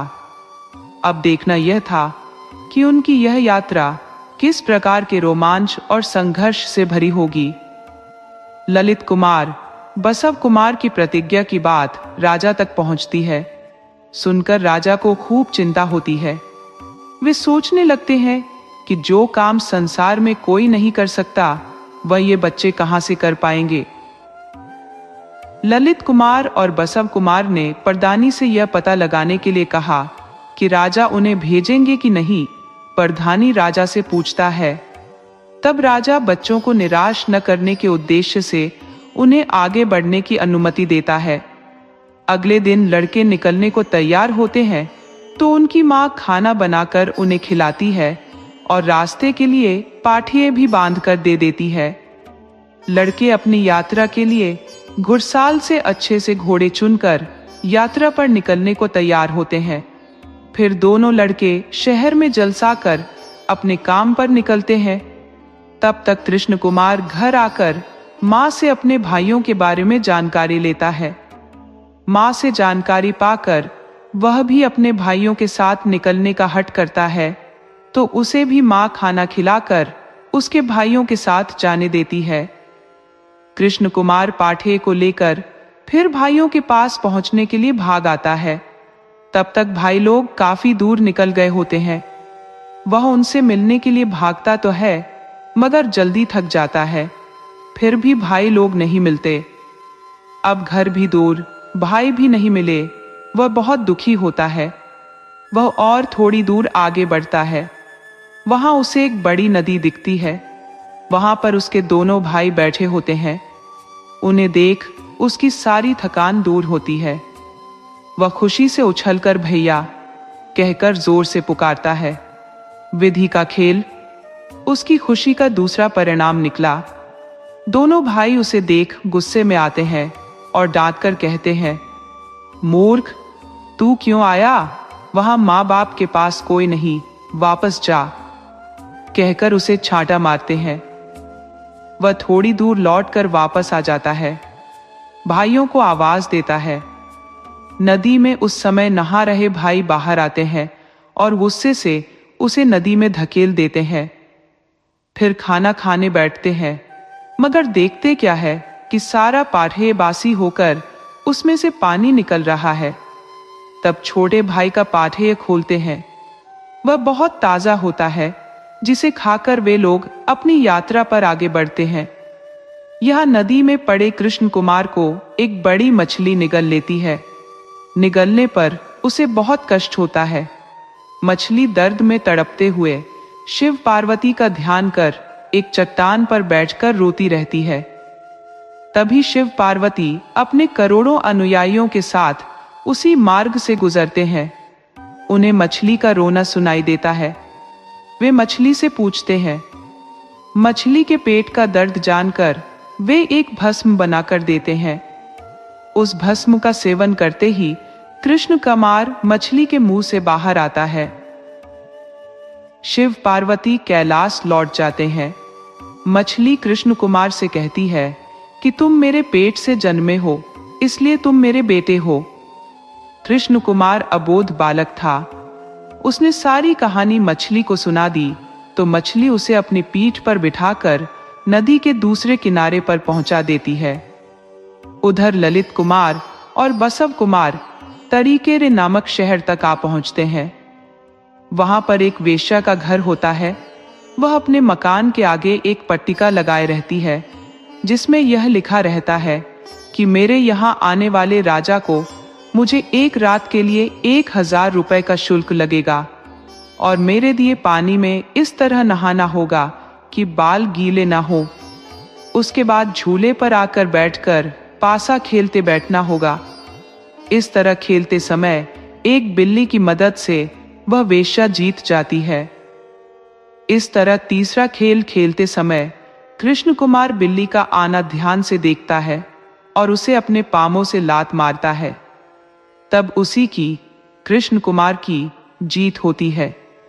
वेश्या अब कृष्ण कुमार से शादी करना चाहती है, मगर कृष्ण कुमार उससे यही कहकर कि मैं यहाँ एक महत्वपूर्ण कार्य से आया हूँ, वह काम खत्म कर, फिर मैं तुमसे 3 महीने बाद शादी करूंगा, आगे बढ़ जाता है। वह आगे बढ़ता है, आगे बढ़ता ही रहता है। वहां पर एक जंगल मिलता है। वहां पर एक ऋषि तपस्या करते बैठे रहते हैं। कृष्ण कुमार वहां जाता है। वहां एक वेताल आकाश और भूमि में एकाकार होकर कृष्ण कुमार को उठा लेता है, आगे बढ़ता है। तब कृष्ण कुमार को याद आता है कि मछली ने उसे एक वादा लिया था। वह मछली का स्मरण करता है। स्मरण करते ही वेताल के लिए कृष्ण कुमार भारी, बहुत भारी हो जाता है। वह उसे उठा नहीं पाता, इसलिए कृष्ण कुमार को नीचे उतारकर वह अदृश्य हो जाता है। कृष्ण कुमार वहीं उतरता है जहां ऋषि तपस्या में निमग्न है। तब सुबह होती है। ऋषि तब आंख खोलकर देखते हैं। उसे लगता है कि कृष्ण परमात्मा ही उसे दर्शन देने वहां आ पहुंचे हैं। वे उससे पूछते हैं कि तुम कौन हो? कृष्ण कुमार कहता है कि उसे कुछ पता नहीं कि वह कौन है, कहां से आया है। ऋषि कहते हैं कि तुम्हारी वजह से मेरा तपोभंग हुआ, मगर कुछ बात नहीं, तुम अपना सही परिचय दो। तब ऋषि पर विश्वास कर कृष्ण कुमार अपनी सारी कहानी कहकर उससे विनती करता है कि जिस उद्देश्य से वह आया है वह काम पूरा करवा दें। जवाब में वह ऋषि उसे यह कहकर अगले ऋषि के पास भेजता है कि उससे यह काम नहीं हो सकता, मगर अगले ऋषि से यह काम हो सकता है। याद रखना कि उससे तुम नहीं बोल सकते, वह साधारण से ऋषि नहीं। उसकी रक्षा के लिए सांप, राक्षस, बाघ, भालू बैठे रहते हैं। उनसे बचकर ऋषि के पास नहीं जा सकते। उनसे बचने के लिए मैं तुम्हें 3 रत्न मंत्र पोषित करके दूंगा। उसे ले जाकर मेरे सुझाव अनुसार तुम्हें उपयोग करना होगा। जंगल में आगे बढ़ने पर सांप आता है, तब 1 रत्न डालना। वहां आगे बढ़ने पर राक्षस गण आते हैं, तब 1 रत्न डालना। फिर बाघ, भालू आते हैं, तब 3रा रत्न डालना। इस तरह सबके अदृश्य होने पर 2 पत्थर रखकर मेरे द्वारा दिए गए अक्षय पात्र में चावल डालकर, पानी डालकर पकाते रहना। इतना कह ऋषि उसे भेजता है। वह आगे जाकर वही सब करता है जैसे ऋषि ने समझाया था। सांप, राक्षस, बाघ, भालू सभी अदृश्य होते हैं। तब ऋषि के सामने आता है, फिर अक्षय पात्र में चावल पकाना शुरू करता है। एक बार अक्षय पात्र उलटकर अक्षय कुमार के ऊपर गिरता है। वह उसे सीधा करता है, मगर वह फिर बार बार उलटता है। वह सीधा करता ही रहता है। तभी ऋषि जागकर आंख खोलता है। सामने उसे कृष्ण कुमार दिखता है। उसने देखा कि 2 गोल पत्थर रखकर वह बर्तन को उस पर टिकाने की कैसी मूर्ख कोशिश कर रहा है। वह कहता है, बेटे 3 पत्थर रख चूल्हा बनाओ, तब बर्तन में चावल डालो। कृष्ण कुमार कहता है, स्वामी जी, मैं आपके आदेश का पालन कर सकता हूँ, मगर मुझे भूख नहीं लगी है। मैं एक सपने को साकार बनाने का उद्देश्य लेकर यहाँ आया हूँ। मुझ में इतनी ताकत नहीं है। मैं आपकी मदद मांगने यहाँ आया हूँ। ऋषि उसकी बात पूरी तरह सुनकर कहते हैं, बेटा, मैं यह काम नहीं कर सकता, पर मेरे निर्देश का पालन करो। मैं तुम्हें 3 रत्नों से मंत्रित कर दूंगा। उन्हें लेकर तुम आगे बढ़ो तो एक कचनार का पेड़ तुम्हें दिखाई देगा। उस पेड़ की बगल में कांच का कुआं है। उसकी बगल में एक बड़ा सा बरगद का पेड़ है। वहां एक राक्षस है। मेरा नाम लेकर उसमें 1 रत्न डालो तो राक्षस के कष्ट से तुम पार हो जाओगे। तब उस कुएं में उतरने पर तुम्हें नाग कन्याएं मिलेंगी वे अगर तुम्हें एक तक देखेंगी तो तुम मर जाओगे। इसीलिए मैं तुम्हें याद दिला रहा हूं कि तुम उसके अंदर एक रत्न डाल देना, तब सब ठीक हो जाएगा और अपना काम निपटा कर आ जाओगे। ये कहकर ऋषि उसे आशीर्वाद देता है। तब कृष्ण कुमार आगे बढ़ता है, बढ़ता ही जाता है। फिर ऋषि के निर्देशानुसार कचनार का पेड़, कांच का कुआं, फिर रत्न उड़ेलता है। राक्षस के मुंह में रत्न डालकर कुएं में उतरता है। फिर उधर से एक इंसान की आवाज आती है। फिर नाग कन्याएं, वे कपड़े उतारती रहती है। वे एक इंसान की गंध की बात कहती है। फिर तीसरा रत्न भी वह वहां डालता है। नाग कन्याएं कृष्ण कुमार को खूब प्यार देती है। फिर उसके साथ वे पासे खेलती है। कृष्ण कुमार उनसे यह वचन लेकर कि खुद के जीतने पर कन्याएं उसकी इच्छा की पूर्ति करेंगी या उल्टा खुद के हार जाने पर वह उनकी इच्छा का पालन करेगा, खेलता है। कृष्ण कुमार एक दिन उनसे जोर देकर कहता है कि मुझे कोई काम चाहिए। तब कन्याएं उसे कहती है कि हम उसे 3 रत्न देंगी। हमारी बात मानकर रत्नों का उपयोग करने पर वे तुम्हारे सपने को साकार बनाकर देंगी। वे कहती है, पहले तुम हमें काट कर फेंक दो। वह उनके आदेश का पालन करता है। नाग कन्याओं को मुक्ति मिलती है। राजा का सपना साकार होता है। इधर ललित कुमार और बसव कुमार भी नाग कन्याओं को ढूंढते हुए उसी जगह आ पहुंचते हैं। तभी नाग कन्याएं एक माया महल रचती है। वहां पर तीनों भाइयों की भेंट होती है। तीनों मिलकर मैसूर शहर लौटते हैं। राजा को उसके सपने का सच्चा स्वरूप दिखाते हैं। सभी मिलकर खुश होते हैं। दोस्तों, आपको कहानी कैसी लगी? अपने सुझाव कमेंट करना न भूले। तो चलिए आज की अगली कहानी शुरू करते हैं।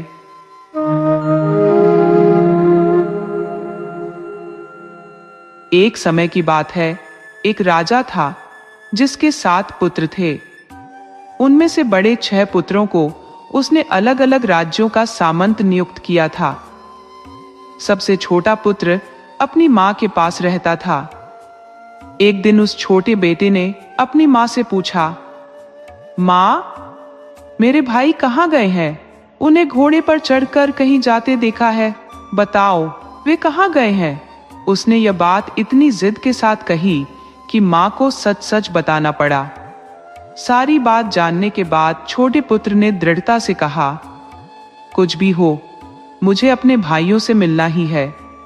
वह अपने घोड़े पर सवार हुआ और भाइयों की ओर चल पड़ा। उसी दौरान बड़े भाई भी अपने घर लौट रहे थे। रास्ते में सभी भाइयों का आमना सामना हो गया। छोटे भाई ने उनसे कहा, तुम सब वापस चलो, मैं तुम्हारे राज्य देखने आ रहा हूं। छोटे भाई के आग्रह पर वे सभी वापस लौटने को तैयार हो गए।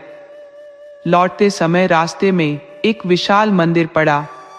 उस मंदिर में 7 दिव्य कन्याएं रहती थी, जिन्होंने वहां 7 सुंदर महल बना रखे थे।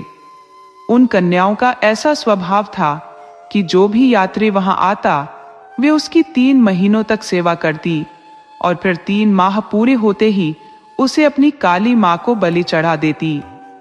छोटा भाई अपने भाइयों को इसी मंदिर में ले आया। बड़े भाई अपनी मां से मिलने की जल्दी में थे। उन्होंने छोटे भाई से कहा, हम मंदिर देख चुके हैं, अब घर लौटना चाहिए। मां हमारी प्रतीक्षा में घबराती होगी। छोटे में अनुभव की कमी थी, विवेक भी नहीं था।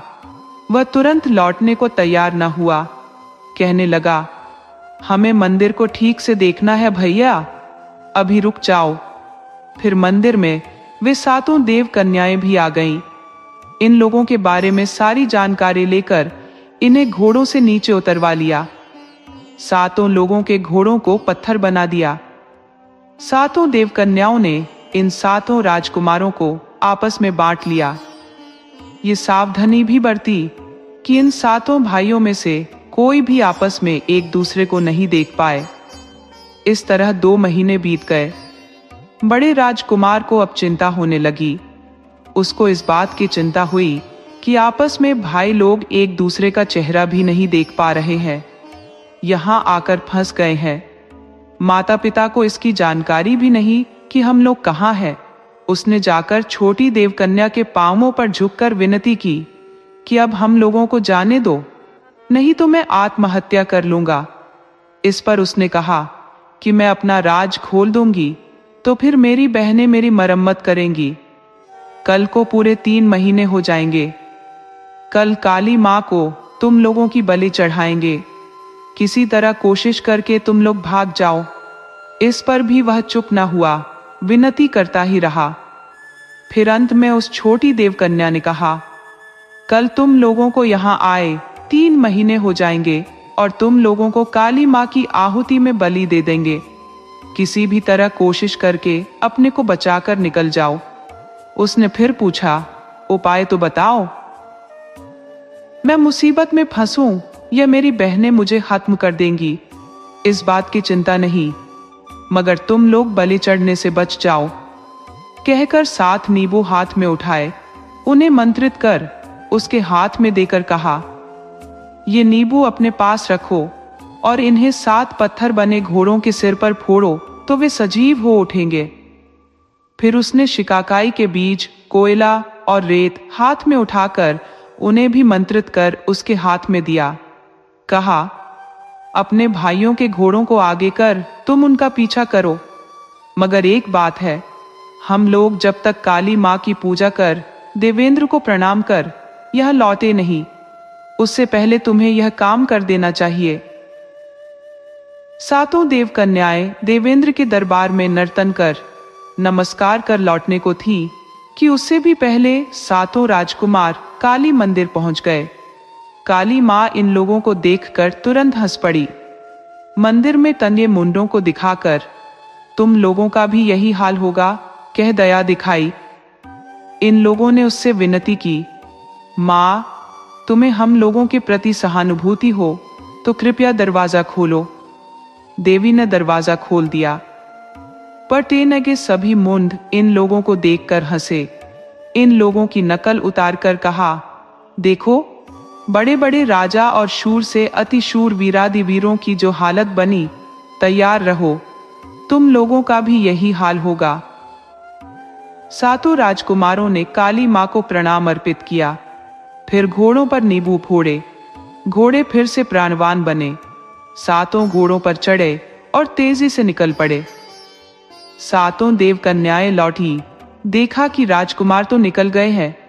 वे कहाँ हिम्मत हारने वाली थी, राजकुमारों का पीछा किया।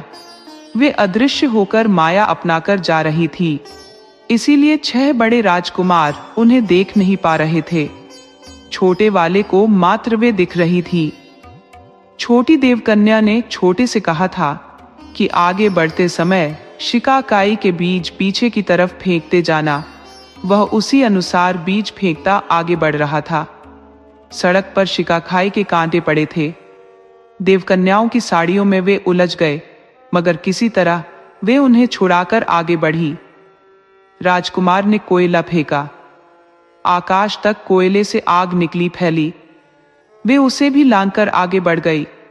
फिर अंत में उनको देखकर वह भी घबरा गया। उस हड़बड़ाहट में उसने रेत को पीछे की तरफ फेंकना भूलकर आगे को फेंक दिया। तब वहां पर एक नदी फैल गई। 6 भाई लोग नदी के इस पार ही रह गए। ये छोटा वाला ही नदी के उस पार जा पाया। 7 देवकन्याओं ने आकर इसे पकड़ा।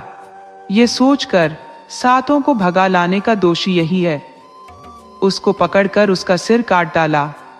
हाथ पांव कुछ भी सुरक्षित नहीं रहा। सबको काट गिद्धों को उसका मांस खिलाती गई। अपनी बड़ी बहनों के आगे की तरफ बढ़ते समय छोटी देवकन्या छोटे राजकुमार के मांस के टुकड़ों को जमाकर अपने आंचल में छिपाती रही। महल लौटकर उसने उन सारे टुकड़ों को क्रम से जोड़ा। अब वह अपने आप को नहीं रोक सकी, बिलख कर रोने लगी। रात के 12 बज गए। पार्वती परमेश्वर आकाश के मार्ग से विहार करते जा रहे थे। पार्वती ने इस कन्या का रोना सुना। आखिर वे भी तो एक महिला थी। उसे इस पर दया हुई। इसके पास पहुंचकर इसकी ठुड्डी पर हथेली रख पूछा, तुम कौन हो बेटी? तुम पर कौन सी विपदा आई है, बता। तब देवकन्या ने पार्वती के आगे अपना दुखड़ा सुनाया। पूछा, इसे प्राण देने वाले परमात्मा कौन है? पार्वती जी परमेश्वर के पास उसे ले आई और विनती कर देवकन्या की मांग पूरी करने को कहा। परमेश्वर ने उसे फिर से जीवन दान दिया और अपने रथ पर चढ़कर कैलाश लोक चले गए। छोटे राजकुमार का अब छोटी देवकन्या पर अपार प्रेम बना। उसने कहा, तुमने मुझे प्राणदान दिया, अब मैं तुम्हें छोड़कर अलग नहीं रह सकता। मेरी सारी संपदा तुम ही हो। छोटे राजकुमार की ये बातें सुनकर छोटी देवकन्या को अपनी बड़ी बहनों की कल्पना कर बहुत डर लगा। तब भी कुछ समय के लिए सबकी आंख बचाकर उसकी देखभाल की, यहाँ तक कि देवेंद्र के यहाँ भी नहीं गई। तब देवेंद्र ने 6 कन्याओं से पूछा, माणिक्य नाम की मेरी छोटी बेटी कहाँ गई? आजकल वह क्यों नहीं आ रही है? बात छोटी को सुनाई दी तो वह सावधान होकर जलक्रीड़ा कर सबके अंत में राजा देवेंद्र के पास पहुंची। इस पर देवेंद्र को बड़ी देवकन्याओं पर गुस्सा आया। उसने कहा, इन लड़कियों को मृत्युलोक भेजकर मैंने गलत किया। तुम छोटी हो इसीलिए तुम्हारी उपेक्षा कर रही है। आगे से तुम इन लोगों के साथ मत आओ, अकेली ही आया करो। तब छोटी कन्या ने अपने पिता देवेंद्र से सारी कहानी कह सुनाई।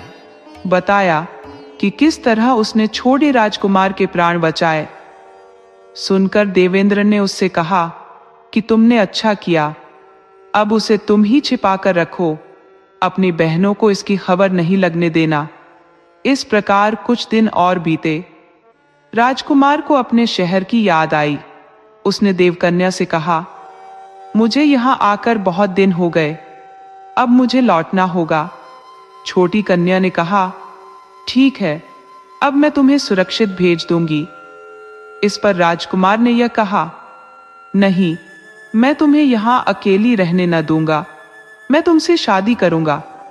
छोटी ने जवाब में कहा, यह नहीं हो सकता, मैं देवेंद्र की बेटी हूं, मैं नर मानव से शादी नहीं कर सकती। एक काम करो, मैं तुम्हें एक तार वाला एक तानपुरा दूंगी, वह अपने पास रखना। तुम तार को ऊपर की तरफ खींचोगे तो तुम ऊपर की तरफ देवलोक में आओगे।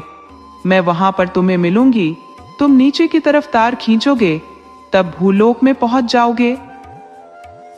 छोटी कन्या ने देवेंद्र से राजकुमार की इच्छा की बात बता दी।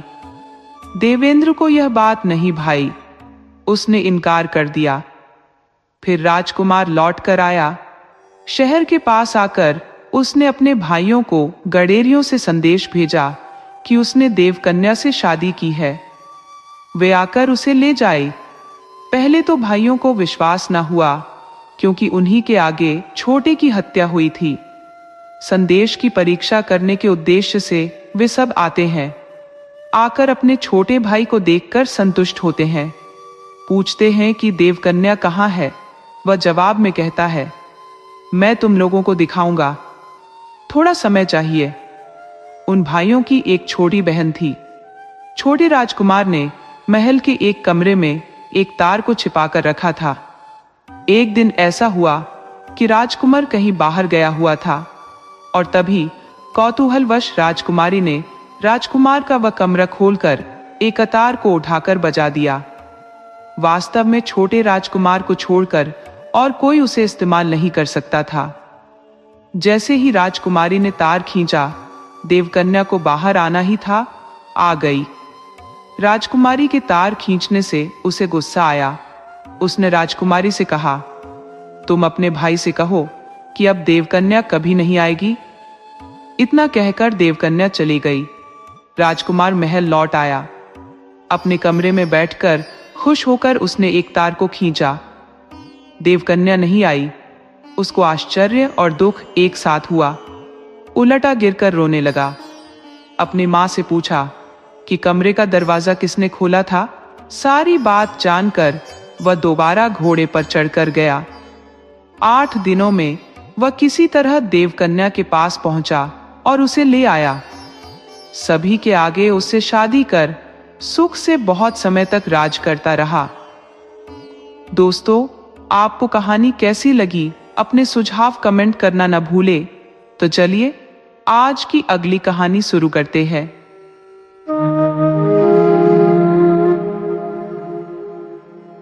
कर्नाटक के उत्तर दिशा में चंदन के पेड़ों का एक ऐसा सघन जंगल था जहां दिन के उजाले में भी रात का सा गहरा अंधकार पसरा रहता। इस अद्भुत जंगल के मध्य एक प्राचीन मंदिर स्थित था। मंदिर के एक कोने में एक वृद्ध पुजारी और उनकी पत्नी निवास करते थे। दोनों दृष्टिहीन थे और निसंतान होने का उन्हें गहरा दुख था। उनके लिए जंगल की घनी छाया या अंधकार कोई मायने नहीं रखता था, लेकिन सूरज की किरणों से वंचित होने के कारण वहां के फलदार वृक्ष सूखने लगे थे। पुजारी की पत्नी के लिए 2 वक्त का भोजन जुटाना भी कठिन होता जा रहा था। किसी तरह वे समय बिता रहे थे, इस उम्मीद में कि जैसे हर किसी का समय बदलता है, वैसे ही उनके भी जीवन में कोई चमत्कार होगा। उनका अधिकतर समय मंदिर की सेवा और देखभाल में व्यतीत होता। एक दिन वहां एक तपस्वी सन्यासी का आगमन हुआ। उन्होंने पुजारी दंपति से भिक्षा की याचना की।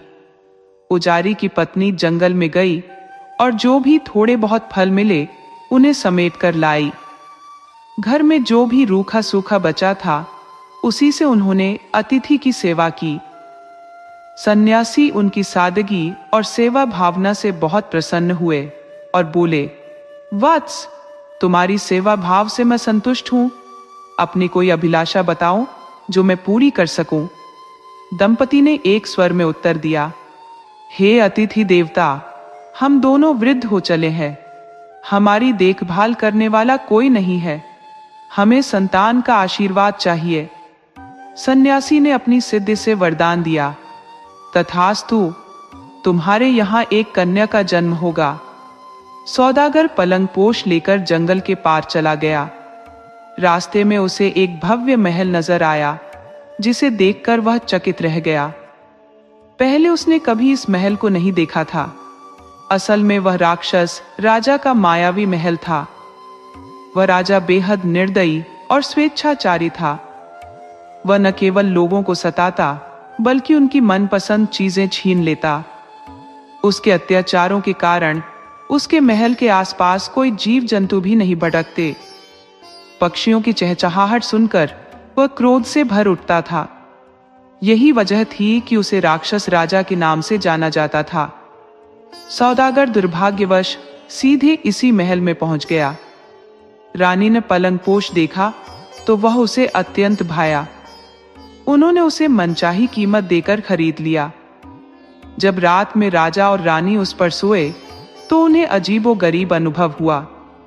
पलंगपोश के जिस ओर वे सोते, वहां का वातावरण उस पर बने मौसम के चित्र के अनुरूप बदल जाता।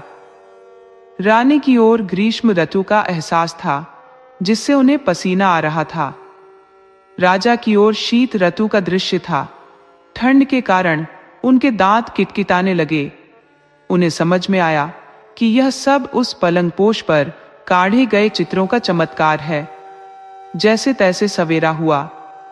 राजा ने उस सौदागर को दरबार में लाने का हुक्म दिया, जिससे रानी ने उसे खरीदा था। राजा के सिपाही सौदागर को खोजने निकल पड़े। अंत में वे सौदागर को राजा के सामने ले आए। सौदागर डरते डरते राजा के सामने खड़ा हो गया। राजा ने पूछा, तुम यह पलंगपोश कहां से लाए?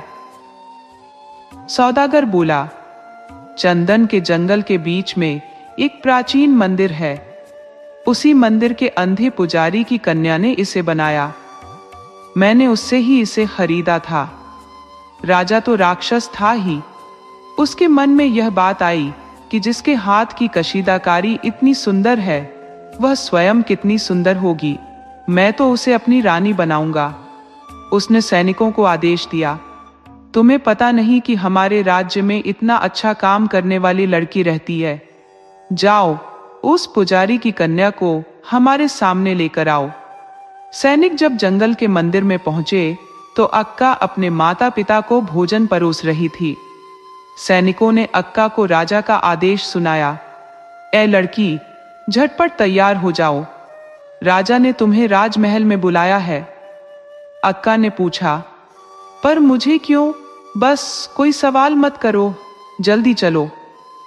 अक्का ने कुछ सोचा और उत्तर दिया, मैं अभी अपने अम्मा अप्पा को भोजन करा रही हूं।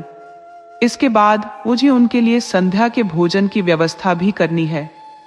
ये सब करने के बाद ही मैं आप लोगों के साथ चल लूंगी। सैनिकों ने उसकी एक न सुनी। वे उसे जबरदस्ती उठाकर ले आए। राजा ने जब अक्का को देखा तो उसकी सुंदरता पर चकित रह गया। उसने तुरंत उसके सामने विवाह का प्रस्ताव रखा। उसका हाथ पकड़कर चूमते हुए बोला, तुम्हारे हाथों में जादू है, तुम्हारी उंगलियां कितनी कोमल है, तुम इतनी सुंदर हो, इतनी अच्छी खड़ाई करती हो। अब तक मुझे तुम्हारे बारे में पता क्यों नहीं चला? मैं तुमसे अभी विवाह करना चाहता हूं। अक्का निर्भीक और निडर थी। उसने अपना हाथ जोर से छुड़ाते हुए कहा, व्यर्थ की बातें मत करो, मुझे घर जाने दो। मेरे अंधे माता पिता मेरी राह देख रहे होंगे। मुझे घर में बहुत काम है। राजा कहाँ मानने वाला था? उसे तो कोमलांगी अक्का को अपनी दुल्हन बनाने की धुन सवार थी। उसने अक्का को कैद कर लिया। अक्का बहुत रोई, गिड़गिड़ाई, पर राजा न माना। राजा की पहली रानी ने अपने पति को समझाने की कोशिश की तो राक्षस राजा को गुस्सा आया। उसने रानी को भी कैद में डाल दिया। राक्षस राजा बार बार अक्का के सामने विवाह का प्रस्ताव रखता और अक्का उसे ठुकरा देती। समय बीतने के साथ ही बंदी कोमलांगी की चिंता बढ़ती जा रही थी। वह अपने माता पिता को याद करके विलाप करने लगी। बार बार कहने सुनने पर भी अक्का ने उस राजा की बात न मानी। अंत में उस दुराचारी राजा को एक युक्ति सूझी। उसने बेल बूटे बनाने की पूरी सामग्री अक्का को देते हुए कहा, मुझे बहुत दिन हुए कोई मुर्गा देखे हुए। तुम मेरे लिए 7 दिनों के अंदर ऐसा मुर्गा काट कर दो जो बिल्कुल सजीव लगे। ऐसा कर सको तो तुम आजाद हो जाओगी। भूखी प्यासी रहकर अक्का ने मुर्गा बनाना शुरू किया।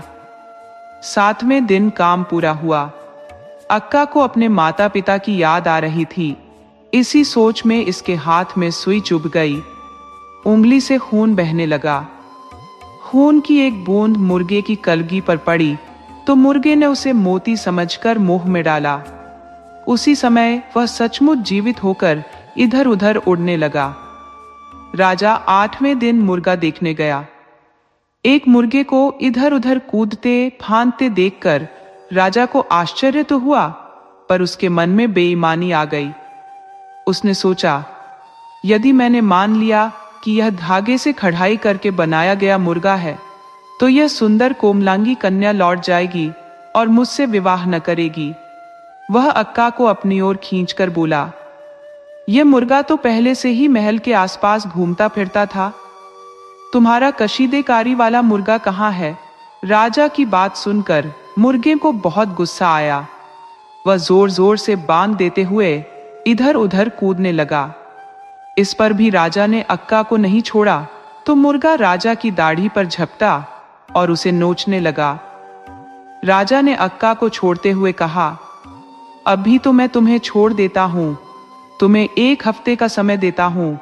इस बीच हमारे लिए जंगल में घूमता नाचता मोर बनाकर दो, तभी तुम्हें छोड़ूंगा, नहीं तो जिंदगी भर तुम्हें यहीं कैद में रहना होगा।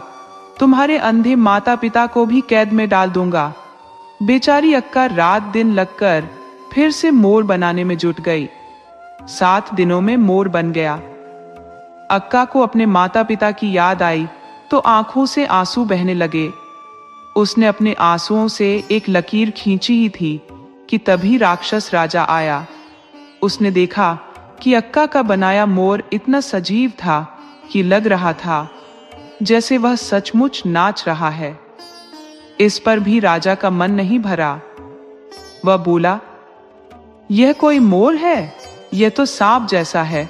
मैंने तुम्हें मोर बनाने को कहा था। अब या तो यहीं बंदी रहो या मुझसे विवाह के लिए हाँ करो।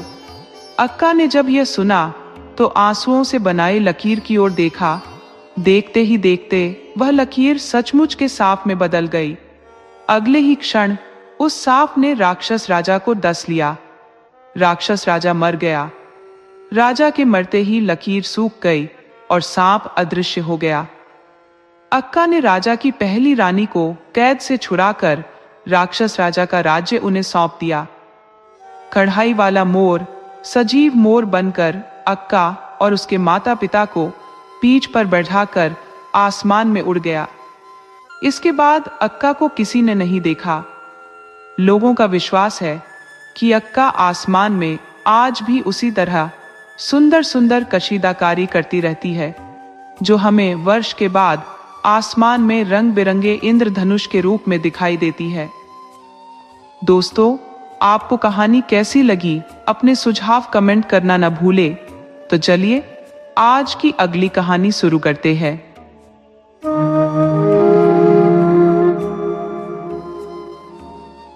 एक बूढ़ी औरत थी जिसके जीवन का एकमात्र सहारा उसका बेटा था। लेकिन बेटे के साथ एक अनोखी समस्या थी। रात के समय उसकी दृष्टि पूरी तरह से समाप्त हो जाती थी। इस विचित्र दुर्बलता को बूढ़ी मां ने बड़ी चतुराई से दुनिया से छुपाए रखा। उसने कई जोड़ तोड़कर एक सुयोग्य लड़की से बेटे का रिश्ता तय किया। लड़की सुंदर, संस्कारी और भले घराने की थी।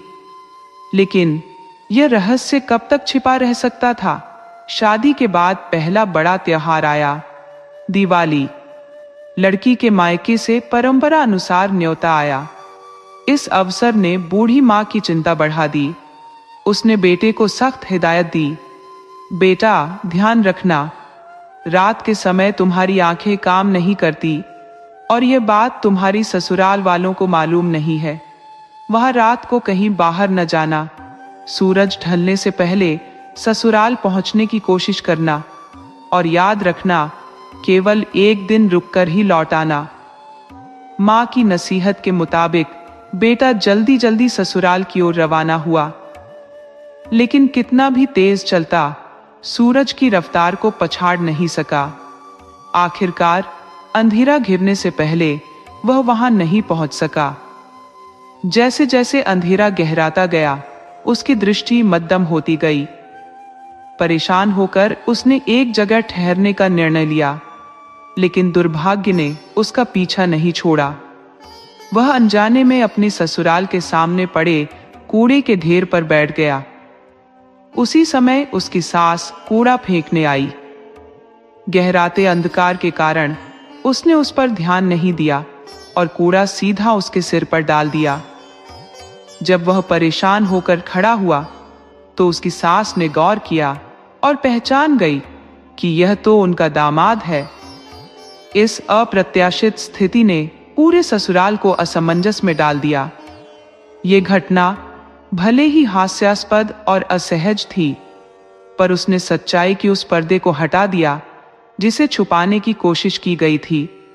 अब ससुराल वालों को न केवल वास्तविकता का पता चल चुका था, बल्कि उन्होंने इसे सहजता से स्वीकार भी कर लिया।